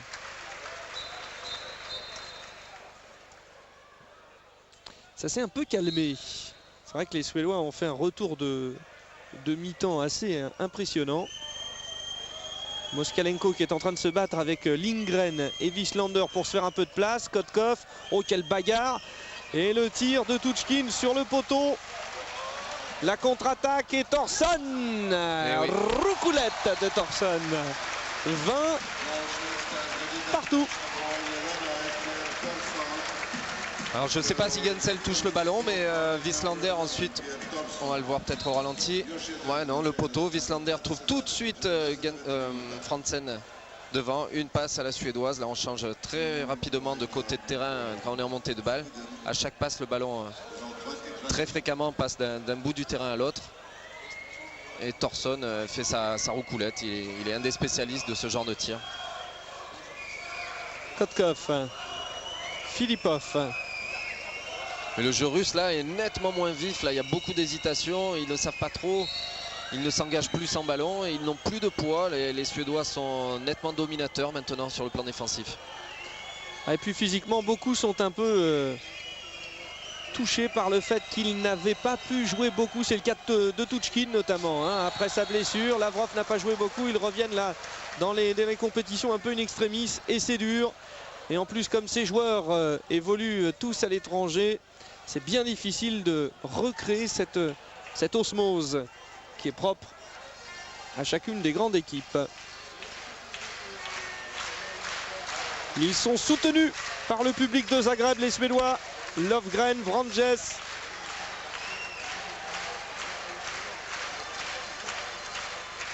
Olsson. Oh. Olsson pour Wieslander. Et ça continue. Et essayez toujours de les arrêter. Ouais, je crois que Massimov là sur le banc est complètement dépité. Il n'arrive pas à faire comprendre à sa défense que... Alors remarquez, il y avait Tuchkin en défense, hein, ce qui est extrêmement rare aussi de le voir dans ce secteur. Et voilà. Ouais, ceci explique probablement cela. 7 sur 9, vous l'avez aperçu concernant Wieslander. Gros chiffre également pour Thorson, 5 sur 9. Vranjes, 4 sur 5. Un but marqué également par Olsson seulement. Franzen, un but aussi. Et Löfgren, 3 sur 4 pour Löfgren. Faute sur Filipov. Ouais, une combinaison qu'avaient essayé les Russes en première mi-temps. Une rentrée de l'ailier qui essaye de prendre le bloc du pivot. Une remise de Kotkov. Et une défense en zone de Olsson qui évidemment n'a rien fait. Votre ami Olsson.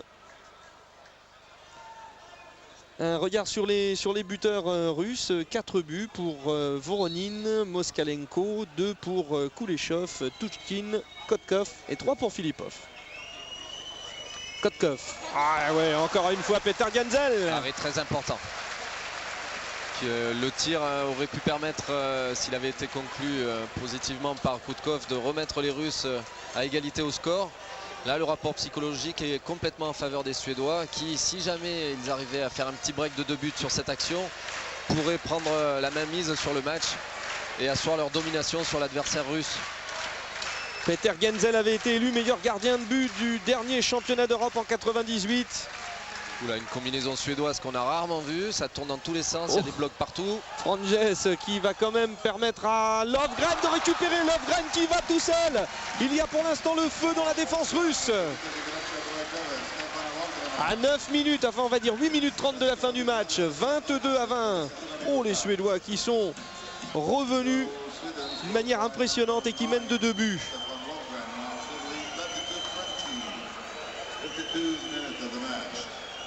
Il y avait 15-9 à la mi-temps pour les Russes, plus 6. Et là maintenant ça fait plus 2. pour les Suédois. Ouais, l'écart était même passé à +7 en début de deuxième et les Russes, excès de confiance. Encore une fois, ils ont peut-être cru que le match était fini avant l'heure. Lavrov. Et là, plus du tout la même agressivité, la même conviction dans leurs actions. Avec Pogorelov qui a remplacé Touchkine. La solution pour Moskalenko, encore une fois. Alors, faute. Il avait réussi à récupérer un ballon qui était dans une position impossible à rattraper pour le commun des mortels. Et il s'en faut de peu pour qu'il le mette au fond quand même. Bon pivot, hein, ce Moskalenko. Pas mal. Hein. Peut-être gaucher, comme très très rarement chez les pivots. L'un des derniers grands pivots gauchers, c'était Per Karlen, qui était une figure emblématique du handball suédois jusque-là, qui est présent ici pour voir cette équipe où pas mal de ses potes luttent encore pour un nouveau titre. Il a été champion du monde avec eux en 90 et il est consultant à la télévision suédoise. Et une Olla commence à poindre ici dans le Dom Sporto. Vamos. Ouais. Il s'en est fallu de peu pour Moskalenko, qui n'est pas tout jeune, hein, quand même, Moskalenko. Et non, c'est le poteau. Aïe pour Thorsson. Une action qui aurait pu être excessivement importante pour les Suédois, tant les Russes avaient laissé passer leur occasion sur un tir à 6 mètres. Et Peter Genzel encore. Pivot russe qui avait été extrêmement efficace jusque-là, avait choisi de lober. Balle de montée pour Wislander. Et juste pour conclure concernant Edouard Moskalenko qui joue au club de Stirn, il est âgé de 29 ans. Quand même en plus une expérience, mais il arrive un peu tard sur la scène internationale du fait de la présence de Torgovanov. On revoit Moskalenko avec ce lob. Ouais, c'est peut-être une des rares erreurs qu'il ait fait sur ce match-là. Et Thorsson qui n'a pas de réussite. Là, il s'en faut de 1 cm probablement pour que le rebond amène le ballon vers le but. Lovgren, Vranjes et Olsson. Mais on sent les Suédois très bien là. La transmission de balle se fait de façon très vive. Et Olsson qui échoue une nouvelle fois. Mais attention à Olsson, quand il n'a pas beaucoup marqué dans un match, il a la manie dans les, on va dire dans le fameux money time, comme disent nos amis anglais, de faire la différence. Et on en reparlera tout à l'heure. Ouais, et puis le nombre de buts de Wislander dépend essentiellement du travail qui a été fait par Olsson aussi. Ah oui, là il y a fort à parier que dans le classement des passes décisives, lui qui était deuxième, a priori il va pouvoir repasser en tête à la place d'Olafur Stefansson. Oh, Lavrov qui semble jouer sur une patte, là il boite en trottinant, mais il n'y a plus d'autre solution au poste de demi-centre pour les Russes. Et c'est bien, il prend ses responsabilités. Les Russes ont besoin de montrer qu'ils sont dangereux dans le secteur des 9 mètres, 9-10 mètres. Alors c'est pas forcément celui sur lequel les Suédois étaient le plus attentifs. Mais il est important pour les Russes de réussir à remettre encore 1 ou 2 buts à longue distance pour que de la place se fasse pour leurs pivots, qu'ils ont beaucoup plus de mal à trouver que précédemment. Vranjes, Lovgren, Magnus Andersson. Oh, c'est superbe! Oh, quel spectacle avec cette passe qui arrive de partout et de nulle part à la fois de la part de Lovgren. Et pour le tout petit Vranjes d'1,66 m. Et ils tiennent leur avantage de +2, les Suédois. Peut-être la passe de 3, le coup de chapeau. Non, un coup de chapeau, c'est 3 consécutifs. Hein, donc, mais les Russes, encore une fois, inefficaces sur la défense, sur le pivot. Pas concentrés. Pourtant, il est clair que la relation privilégiée, enfin les recherches privilégiées des Russes des Suédois se font vers le pivot, vers les 6 mètres. Et il est extrêmement important pour eux à 5 minutes de la fin de régler ce problème, sous peine de voir la coupe levée par nos amis suédois. Qui lèvera donc cette coupe du championnat d'Europe pour la 3e fois en 4 organisations. Voilà, là, il n'y a vraiment plus de place entre Olsson, Wislander et Lundgren. Ça défend vraiment très fort. Là. Et le maillot de Moskalenko à la fin du match risque d'être sacrément détendu. Oh oui, encore une fois, Thorsson et Olsson. Avec la Ola, ici dans le Dom Sportova, pas tout à fait 10 000 personnes. On va dire 6 000. À l'œil. 8 000. Allez, 7 000. Oh, le but! Et voilà les Russes qui reviennent à 22-23 après ce but de Sergei Pogorelov. Pogorelov qui retrouve un petit peu d'efficacité, ce qui lui manquait un petit peu en première mi-temps. Un beau tir en appui à la tête de Olsson. Si Pogorelov répond présent dans ces 3 dernières minutes, il reste 3 minutes 10, le match pourrait encore rester très indécis. Pogorelov révélé dans le mondial junior en 95 quand Éric Quintin remporte avec la France le mondial des seniors. Meilleur arrière droit des championnats d'Europe 98, Pogorelov. Il joue à Lemgo cette année. Thorson, Lofgren, un refus de jeu dur pour les Suédois, possibilité d'égalisation maintenant à moins de 3 minutes. Ouais, la tension monte là. Ce que vous appeliez le money time, c'est vraiment maintenant, encore plus que d'habitude. Oui, et le but d'Olson devrait arriver. Pogorelov, qui cette fois-ci est aligné à gauche, capable de jouer partout. Kotkov, Voronin, les Russes sont sifflés ici. À Zagreb, Lavrov, attention. Oh, ça rentre. Oh, il s'est arraché complètement, Kotkov, qui fait le temps d'un petit instant oublier Koudinov. Un but très important, les Russes en plus ont changé de configuration. Pogorelov, qui habituellement joue à droite, s'est mis au poste d'arrière gauche, et Koudkov, qui habituellement joue à gauche, s'est mis au poste d'arrière droit. Ça là semble-t-il un petit peu perturbé les Suédois, et Koudkov s'est senti un peu plus à l'aise qu'au poste d'arrière gauche, puisque sur les minutes précédentes il avait du mal à se mettre en situation de tir. Et les Suédois maintenant ont l'obligation de repasser devant avec une petite feinte d'Olson pour Lofgren. Ça va revenir pour la Suède. 1 minute 30 à jouer, égalité. Olson. Ouh là là là là. Ben voilà le fameux money time d'Olson. Tout vu, tout mal vu. Philippov et l'arrêt de Genzel, mais il y a pénalty. Oui, les arbitres grecs disent pénalty. Et 2 minutes pour Lofgren.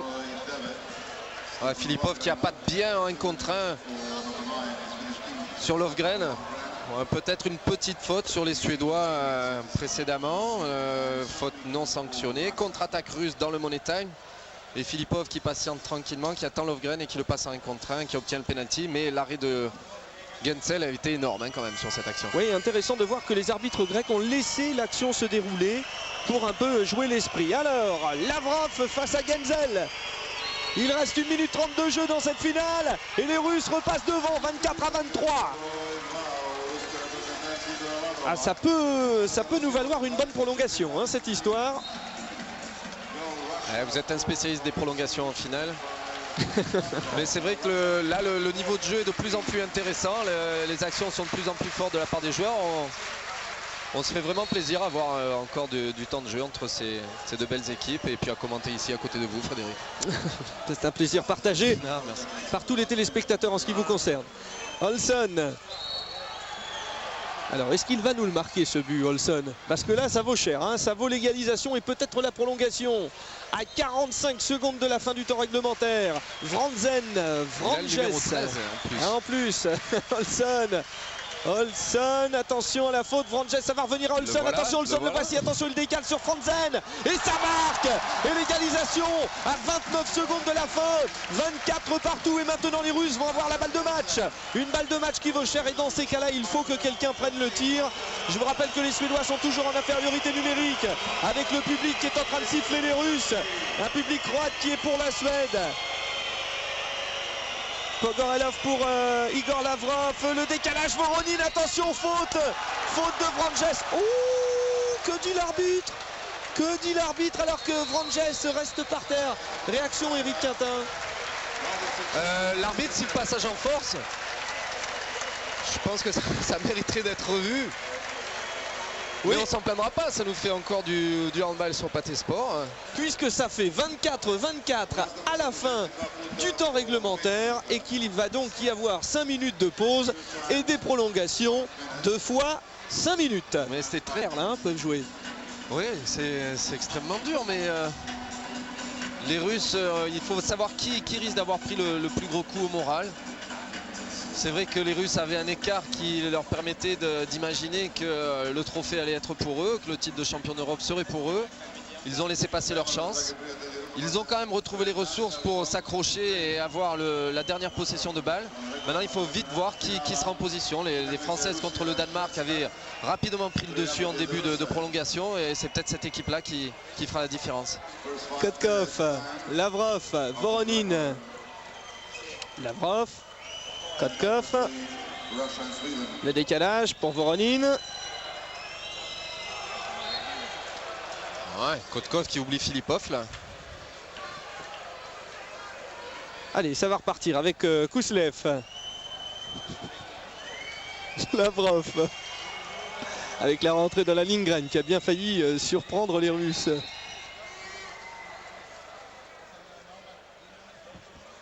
Ouais, les Russes qui jouent avec 2 pivots. Lavrov, Kotkov, qui tentait un tir à la hanche. Attention, ouais, voilà, c'est récupéré par Staffan Olsson, qui a donc, comme on vous l'avait annoncé, pas du tout marqué de but dans le Money Time tout à l'heure. Mais c'est pas grave. Ouais, mais il en reste. Il en reste. Ranges avec Lövgren. Alors peu de turnover, peu de rotation et de remplacement dans l'équipe suédoise. Pourtant il y a des gens comme Sivertsson, comme Linden, comme Larsson dans cette équipe. Mais vraiment Bengt Johansson a gardé pratiquement son set majeur. Alors ils sont 8 peut-être à tourner parce qu'il ne faut absolument rien lâcher face à ces Russes. Vranjes, il fait un grand match, hein, Vranjes. Lövgren, attention, bonne défense, ça va être récupéré. Pogorelov, la montée de balle, Kouzlev. Ouh là là, ouais, demandait une petite, qu'est-ce qu'il demandait, une reprise de dribble. L'hésitation pouvait laisser espérer au public que les arbitres siffleraient marcher, et le nombre d'appuis était largement en deçà de ce qui est autorisé. Et voilà, et Maximov dans son spécial à lui aussi, face à Kouzlev. Bon, les joueurs russes lui répondent, hein, mais bon, ça reste quand même... Ouais, une fois qu'il est dans sa chambre aussi. Oui. Boum. Oh, il a cassé 3 bras, les filets des bulles, les poteaux. Fou là là, Pogorelov. Ah ouais, un gros tir de mulet. Mais Pogorelov, c'est vraiment un joueur assez atypique pour ce gabarit-là. Une grande motricité, une grande élégance dans sa façon de se comporter, de faire des passes. Il fait des passes dans le dos. C'est un peu joueur qui a et le physique et la poésie à la fois. Et l'interception. Ah, dommage, il touche le ballon. La poésie. Ouais, c'est un artiste. Et de ce gabarit-là, ça fait mal. Lövgren. Olsson. Allez, refus de jeu. Ou mauvais bloc. Non, marché, reprise de dribble de notre ami Staffan Olsson. Allez, restons concentrés. Kotkov. Moskalenko. Allez, Moskalenko. Ouais, les Russes ont encore choisi de laisser Kotkov à droite et Pogorelov à gauche, alors qu'habituellement c'était l'inverse. Et Moskalenko est en train de se battre, comme toujours, avec Wieslander et Lindgren, les 2 numéros 3 de la défense. Poste numéro 3. Allez, maintenant il va falloir prendre le tir avec Filipov. Igor Lavrov. Oh, le tir encore en appui de Pogorelov, mais cette fois-ci c'est échoué. Mais Moskalenko a récupéré le ballon avec Olsson qui lui a arraché le bras. Filipov. Ah oui, Filipov, il l'a complètement piégé. Genzel. Ouais, encore une séquence qui a été à l'avantage des Russes au niveau de la réussite. Le ballon avait été contré par la défense suédoise et au moment où l'équipe de Suède repartait en contre-attaque, le ballon leur a échappé, resté dans la main des Russes qui sont battus vraiment pour le récupérer. Et Filipov nous fait un magnifique tir en redescendant, en appâtant le gardien vers le bas. Il remonte en deuxième lucarne. Et un écart de 2 buts pour les Russes. Attention, entame meilleur pour les Russes, pardon. Dans ces prolongations, dès qu'il y a 2 buts d'avance, ça peut s'avérer très dur. Et Lavrov qui sort le tir de Lövgren. Les 2 joueurs qui ont évolué ensemble. Annie Dervusbar. Et possibilité. Alors si jamais là dans ces 35 dernières secondes les Russes marquent, ça fera +3 et il faudra en 5 minutes remonter 3 buts lors de la 2e partie de la prolongation pour l'équipe de Suède. Autant dire que ça serait pratiquement mission impossible. Pogorelov, Lavrov, Kotkov, décalage, Voronin, passage en force. Franzel, il a récupéré le ballon. Ouh là là là, Voronin là qui sort un ballon combien portant. Et Kotkov le lobe. Et les Russes qui sont en train de remporter cette finale. Ça fait 27-24 maintenant, encore 3 secondes. Et les joueurs vont changer de côté. On peut dire que la première mi-temps de ces prolongations a tourné complètement à l'avantage des Russes.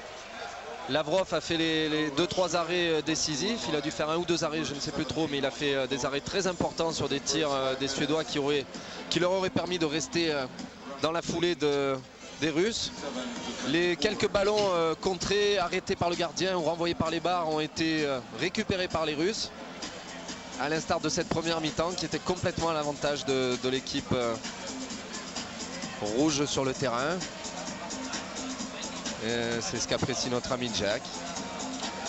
Alors pense-t-il comme nous que les Russes ont peut-être fait un écart suffisamment décisif pour qu'ils puissent arriver à la fin de ces 5 dernières minutes dans la position qui est la leur actuellement?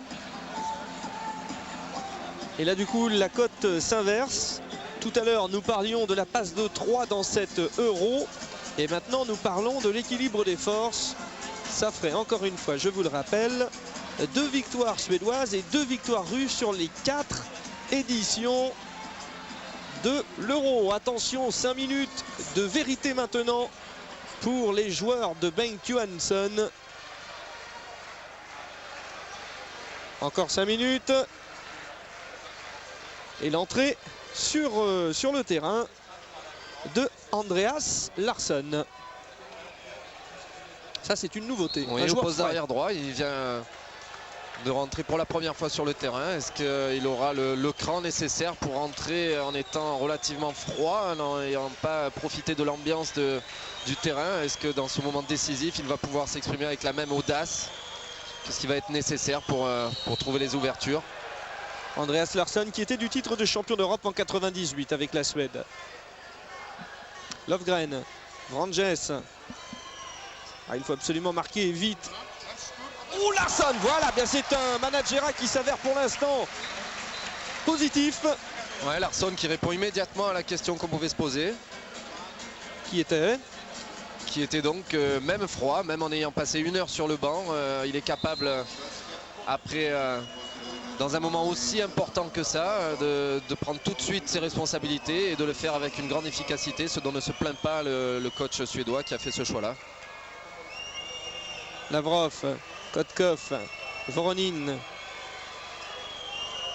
Pogorelov, Kotkov. Les Russes prennent leur temps, hein. Ils sont un peu plus patients, ils souhaitent.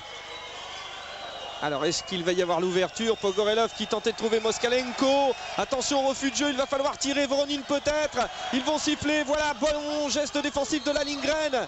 Et est-ce qu'ils obtiennent une faute, les Russes? Ouais, encore une fois, une grande réussite de la part des Russes. Un tir contré au dernier moment parce que les arbitres font signe qu'il va y avoir refus de jeu et le ballon leur revient. Ouais, et l'arrêt de Et encore une fois, Genzel. le ballon leur revient. Allez, cette fois-ci, voilà, ça y est. Ouais, c'était un peu de la complaisance par rapport... complètement, un peu, vous êtes gentil. J'essaye. Non, les arbitres sont sympas, ils veulent continuer à donner de l'enjeu à ce match. Filipov avait été gêné, je pense, dans sa passe et l'arbitre a sifflé un passage en force. Wieslander, Vranjes et le retour de Larsson que voici. Et les encouragements du public croate avec Lofgren. Oh, Lofgren qui se loue complètement. Il l'avait cherché Wieslander, mais Lofgren, Wieslander, ce n'est pas la même chose. Colson, Wieslander. Ouais, Lofgren qui avait quand même pris le dessus, qui était largement au-dessus du défenseur, qui était dans une distance relativement facile pour le tireur qui est Lofgren. Il a préféré essayer de mettre à l'intérieur. Et le ballon est revenu aux Russes qui évidemment ne se sont pas du tout pressés pour monter le ballon et vont jusqu'à la limite du refus de jeu encore une fois. Ballon perdu par Pogorelov.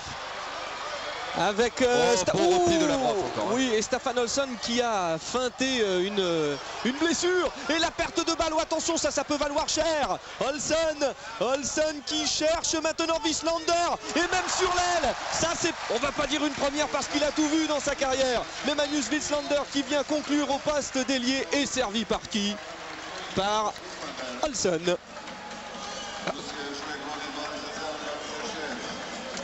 Alors ça fait 27-26 et il reste combien? Alors 1 minute et 15 secondes. Ouais, encore une fois, Wieslander qui prouve qu'il peut être efficace dans n'importe quel secteur. C'est vraiment un joueur extraordinaire, qui n'est peut-être pas aussi spectaculaire que des bijoux comme nous avons chez nous, des Jackson Richardson et autres joueurs, mais il est là, il est toujours efficace. Il manque un minimum d'action. Il est présent en défense. C'est un grand joueur encore, ce Wieslander. Tuchkin, attention, refus de jeu.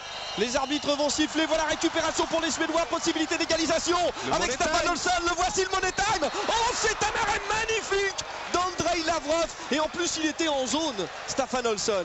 Eh bien voilà. Et bien voilà, ça Staffan Olsson va s'en vouloir quelque temps. Lui qui dans sa carrière avait plutôt à chaque fois qu'il se trouvait dans ces situations réussi son affaire. On revoit ça au ralenti et vous ne l'avez pas vu, mais il y avait un petit geste d'encouragement de Wieslander pour Olsson. Et là ça vaut cher, un balle de match pour la Russie. Si ça rentre, c'est peut-être le titre. Pogorelov, Voronin, Pogorelov avec Kotkov.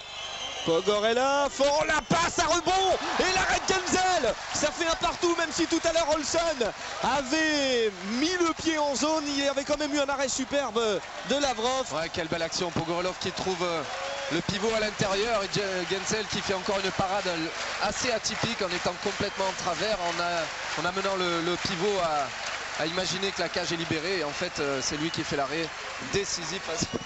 Ouais, et Larsson donc qui va remplacer Olsson. Vranjes, Lovgren, Larsson, Lovgren, ça va jusqu'à Thorson. Oh la roucoulade superbe.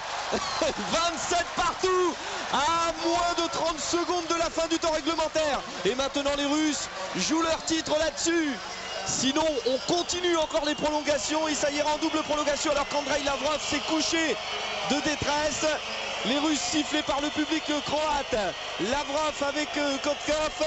Kotkov qui va prendre le tir. Il reste 8 secondes. 5 secondes. C'est Kotkov qui va tirer. Et quelle défense superbe de Thorson, d'Olsson et de Wieslander. Perte de balle, que disent. Voilà, ça y est, c'est terminé. Et ça fait 27-27. Il y aura encore une prolongation.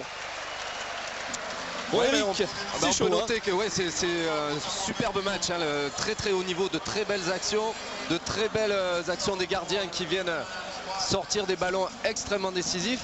On peut noter quand même que notre ami Staffan Olsson a loupé peut-être la balle de match dans le Money Time, lui qui pourtant porte le numéro 13 qui est cher à votre cœur. Mais les Suédois n'ont pourtant pas baissé la tête, c'est vraiment une vertu énorme chez eux. Ils étaient à moins 7 en deuxième mi-temps, ils sont revenus.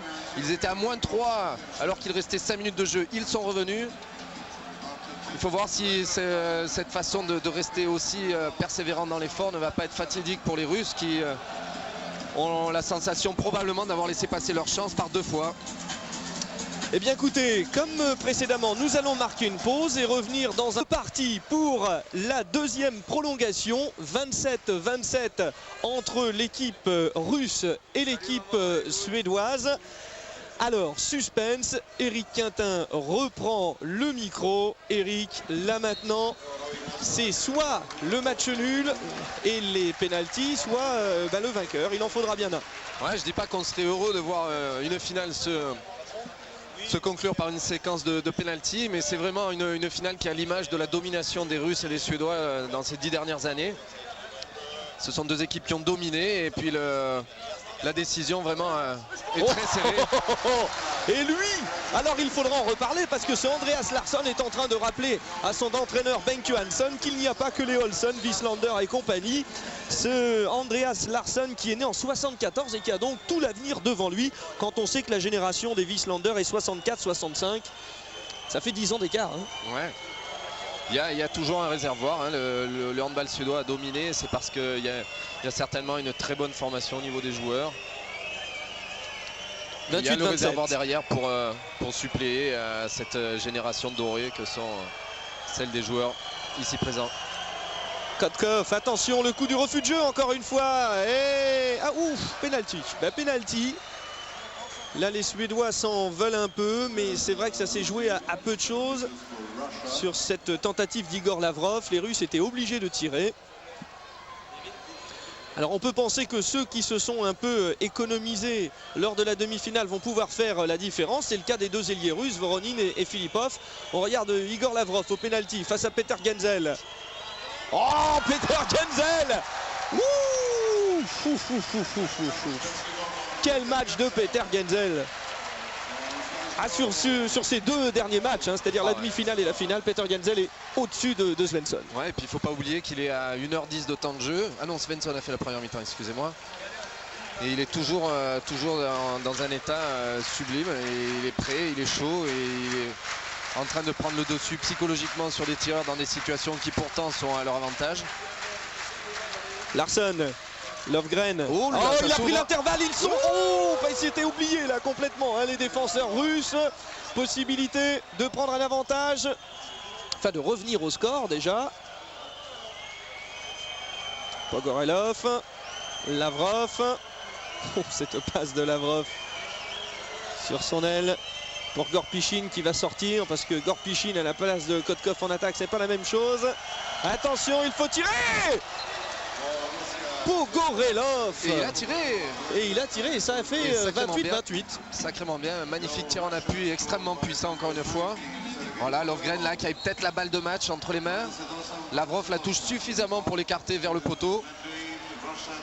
Et là Pogorelov qui nous met une minace monstrueuse entre les jambes de Gansel. Ça doit être énervant pour Peter Gansel. Vranjes, Lovgren, Vranjes.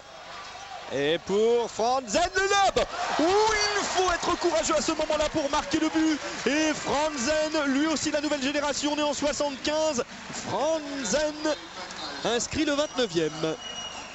Ouais, la défense russe a été un petit peu hésitante alors que Vranjes avait un petit peu laissé tomber le ballon. Le défenseur russe est venu aider plus qu'il ne fallait. Et Vranjes a trouvé une bonne passe sur Franzen qui a fait un magnifique lob effectivement. Pogorelov avec Voronin. Oh, on sent les joueurs là fatigués. Et la gestion physique aussi du match est très importante. D'où l'importance d'avoir de l'expérience. Et ils sont nombreux à en avoir de l'expérience. Peter Gansel. Et les Suédois, possibilité de prendre un sacré avantage, de faire plus de. Filipov a tenté de récupérer le ballon. Ça arrive jusqu'à Vranjes avec Lovgren. Ouais, qui temporise. Très bien, très bien.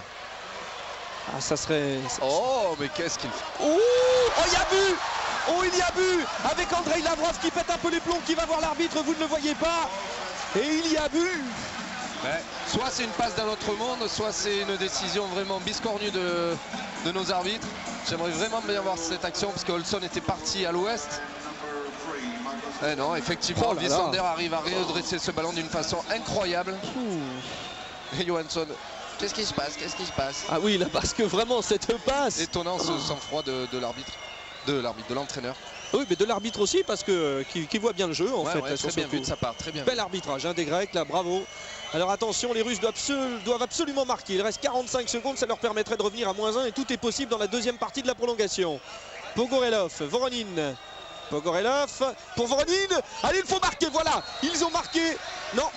Ah, que disent les arbitres? Penalty. Ouais, et Lev Voronin évidemment c'est pas très content. Encore une fois la différence entre la règle et l'esprit. Voronin, s'il y a une faute sur lui, a quand même réussi à mettre le ballon au fond sans pour autant vraiment retomber énormément avant d'avoir lâché le ballon. Oui, et Andrei Lavrov. Donc la pression est sur les Russes sur ce penalty. Et Andrei Lavrov, champion olympique, champion du monde, champion d'Europe, vient lui-même à la table de marque pour dire attention parce que là ça fait 2 fois. Mais bon. Alors Filipov. Très important hein. C'est-à-dire que s'il marque, ça fait pas beaucoup plus de choses pour la Russie, mais ça empêche simplement de peut-être perdre cette finale. Il tente le lob, il tente quelque chose encore. Et l'arrêt de Peter Gansel. Oh, Filipov qui a récupéré le ballon. Non, il était dans la zone. Non, il y est. Il y est en l'air. Oh là là là là. Avec Gansel qui venait au contact pour essayer de récupérer également le ballon. Et alors là, on a 2 buts coup sur coup qui sont. Oh là, ouais, assez extraordinaire. C'est vraiment des buts du jamais vu là, ce genre de but. À ce niveau-là. Ah, on vit un moment historique là. Ouais, un très beau match, une contre-attaque. Ah, Filipov, il a récupéré Gorpichine, Tuchkin, Pogorelov plutôt, Filipov. Et égalisation sur le. Qu'est-ce qui se dit là? Refusé probablement. Il est refusé ou il est accepté? Ah, ça va être comme ça jusqu'à la fin. Refusé. Ouais, on en reste à 30-29 et les joueurs vont se contenter de changer de côté et repartir pour 5 minutes. 30-29. Ah, il ne faut pas que les Russes imaginent qu'ils sont brimés par les arbitres, comme c'est un peu la tendance. parce qu'il pourrait perdre beaucoup d'influx dans cette réaction. Mais c'est vrai que l'action entre Olsson et Wislander a été tellement extraordinaire. On pensait que le ballon était une balle perdue de la part d'Olsson, qui n'était pas tellement bien dans son assiette sur la fin de match. Et Wislander est allé récupérer un ballon, a dévié la course du ballon alors que Lavrov essayait de l'intercepter. Il a été déçu et surpris et finalement pensé que la décision était injustifiée, ce qui n'était pas le cas. Donc il faut vraiment qu'ils oublient ça et qu'ils se remettent dans la dynamique qui est la leur sur la fin de cette petite prolongation de 5 minutes. Il reste 5 minutes encore pour qu'on sache qui sera champion d'Europe. Oui, et après ce sont les pénaltys. Alors pour retrouver dans l'histoire une finale d'un championnat du monde, d'un championnat d'Europe, pour championnat d'Europe, non, ça ne s'est jamais fait, mais d'un championnat du monde ou de Jeux Olympiques qui se jouent au pénalty, là. Je n'en ai pas le souvenir. Ouais. On rappelle que donc le premier championnat d'Europe, c'est récent, hein, c'est une compétition en fait très récente, c'est la 4e édition. Les championnats du monde, la première édition là c'était en 1938, les Allemands s'étaient imposés et puis en 54 et en 58 les Suédois avaient été champions du monde pour le redevenir en 90 et en 99. Ils sont avec les Roumains champions du monde en 61, 64, 70, 74, les seuls à avoir gagné 4 titres mondiaux.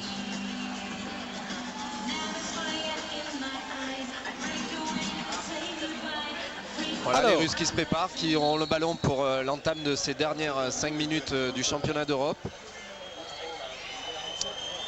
Et le suspense, 30-29 pour les Suédois. Les Russes ont le ballon. S'ils reviennent à égalité, nous sommes preneurs parce que c'est vraiment superbe. Premier championnat d'Europe en 94, hein, je vous le rappelle. Alors la passe sur Moskalenko. Oh, c'est beau, il s'est arraché ce Moskalenko. Il nous fait un Shabada avec cette passe d'Igor Lavrov. On n'est pas loin d'avoir tout dans ce match, hein. Ouais, vraiment au niveau de la relation arrière-pivot, on a tout ce qu'il faut là entre les Russes et les Suédois. Il y a vraiment les plus belles relations qu'on puisse imaginer entre un demi-centre et des arrières et un pivot. Et gros travail des pivots effectivement pour se mettre en situation de tir. Quand on connaît la densité des défenses russes et suédoises, c'est vraiment un gros exploit de la part des pivots. 30-30. Larsson, Lovgren, Larsson. Ah ouais, à chaque échec, c'est très grave pour chaque équipe.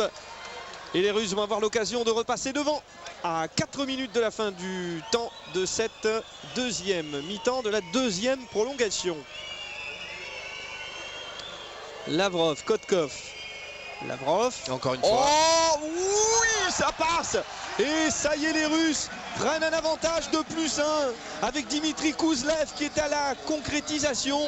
Kouzlev à la place de Moskalenko. Kouzlev aussi en tant que pivot, alors il est encore un peu juste, hein, champion du monde militaire en 97, mais Kouzlev a priori a tout l'avenir devant lui. Mais la relation avec Lavrov est impressionnante, hein. Toujours des petites passes à rebond dans un périmètre très réduit. Juste une précision, tout l'avenir devant lui, pas en termes d'âge, on est bien d'accord, mais parce qu'il est quand même... Oh là là, le but de Lovgren qui égalise. Et pour conclure sur Kouzlev, juste une chose, pas en termes d'âge parce qu'il est quand même assez âgé, mais du fait justement de l'absence de Torgovanov, il y a des possibilités à ce poste de pivot. Voilà, et le but donc de Lovgren, 31 partout. Un but extrêmement important pour les Suédois. Au poste d'arrière gauche, ça fait bien longtemps qu'aucun tir n'avait été mis à cette distance-là. Donc ça va permettre, heureusement pour les Suédois, de revenir au score à 2 minutes 45 de la fin du match. Kotkov, Pogorelov, Kotkov. Alors, est-ce que ça va pour Kouzlev? Non, ça va pour Lavrov, c'est pareil. Lavrov qui est en position de pivot. Et 9 mètres sur une action pareille, c'est assez incroyable. Oui, alors qu'il nous avait fait une roucoulette superbe, Igor Lavrov.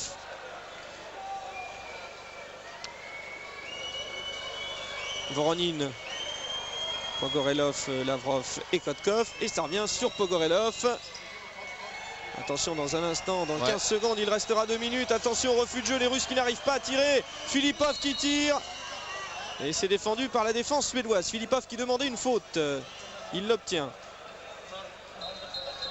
Les arbitres ont le bras levé pour signifier que même à la suite du lancer franc, du jet franc, il y aura une possibilité de siffler un jeu passif si jamais les Russes mettent trop de temps à s'organiser pour aller au but. Et c'est donc toujours Kouzlev et ses 43 sélections et 134 buts.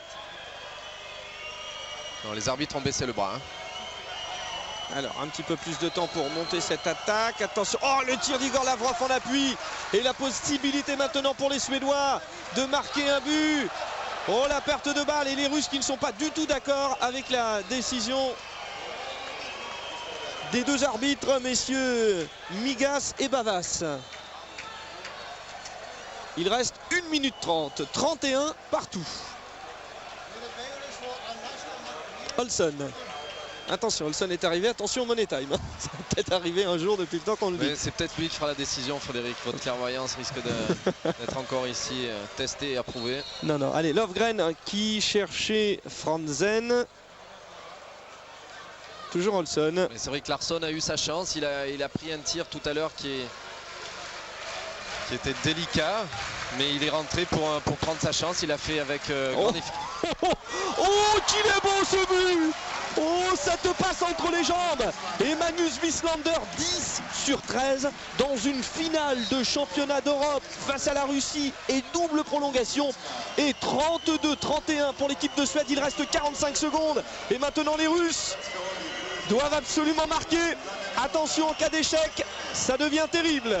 Lavrov, Kotkov qui va prendre le tir. Les Russes qui vont certainement chercher une solution au poste de pivot. C'est la raison pour laquelle il y a une marée complète de jaune dans la défense. Attention au passage en force. Non, les arbitres disent non. Olson va rester par terre. Le chronomètre s'est arrêté à 22 secondes. 22 secondes de la fin de ce match. Pour Stefan Olson. Ah oui. L'occasion pour les Russes de profiter peut-être de cette supériorité pour égaliser avant la fin de la mi-temps. Enfin, avant la fin du match même. Oui, de la deuxième prolongation. Oui, alors Olson, pour le coup, ne marquera plus dans le Money Time parce que là, il sort définitivement. C'est peut-être lui qui marquera le péno décisif si jamais les Russes égalisent. Mais c'est vrai que par curiosité, on aimerait vraiment voir une série de pénaltys, même si c'est pas vraiment ce que les joueurs préféraient faire. Oui. Allez, les Russes, énorme pression. 32-31 pour la Suède. Deuxième prolongation, 22 secondes de jeu. Balle pour les Russes et on regarde. Les Russes qui choisissent de jouer ces 22 dernières secondes avec deux pivots. Oui. Sachant que la qualité de passe de Lavrov, c'est que certainement ça va se finir à l'intérieur. Encore que Voronin a un quart de zone. Pogorelov et Filipov. Faute de Thorson. Attention, le chronomètre qui tourne. 9 secondes, il va falloir tirer. Attention, dernier tir. Igor Lavrov, c'est Pogorelov qui va le prendre. Avec un geste défensif superbe de l'équipe suédoise. L'équipe suédoise qui est championne d'Europe. Et c'est gagné. 32-31. Les Suédois sont champions d'Europe. Après un geste défensif fabuleux. Et Pogorelov qui a toute la misère du monde sur ses épaules. Maximov est venu lui parler. Les Suédois réussissent la passe de 3 fois champions d'Europe sur 4 éditions. Eux qui sont champions du monde en titre, il ne leur manque plus qu'être champions olympiques. Ouais, c'est formidable ce qu'ont fait les Suédois. Hein. Un écart de -7 en deuxième mi-temps. Ils sont revenus. Un écart de -3 première mi-temps des prolongations. Et ils sont revenus. Ils ont toujours résisté à la tentation qui aurait pu être celle de laisser courir le match en imaginant qu'il aurait été peut-être perdu. Et ils ont été là, ils ont répondu présent. Des joueurs énormes depuis une décennie comme Wieslander ont répondu présent. Servi magnifiquement par Stefan Olson qui a été certainement moins efficace au niveau du tir, mais extrêmement précieux en défense et au niveau de la passe. Genzel a également fait les arrêts qu'il fallait au moment qu'il fallait. C'est lui qui a permis à la Suède de revenir en deuxième mi-temps. Les Russes ont été un petit peu passifs alors que leur écart de 7 buts pouvait leur permettre de gérer. Ils ont cru que le match était gagné probablement avant l'heure. Et il a fallu après cravacher pour résister à la pression suédoise. Le public évidemment est tout heureux de voir la Suède gagner. Ah oui, là ici c'est une grande joie pour les Croates qui avaient pris fait et cause pour les Suédois.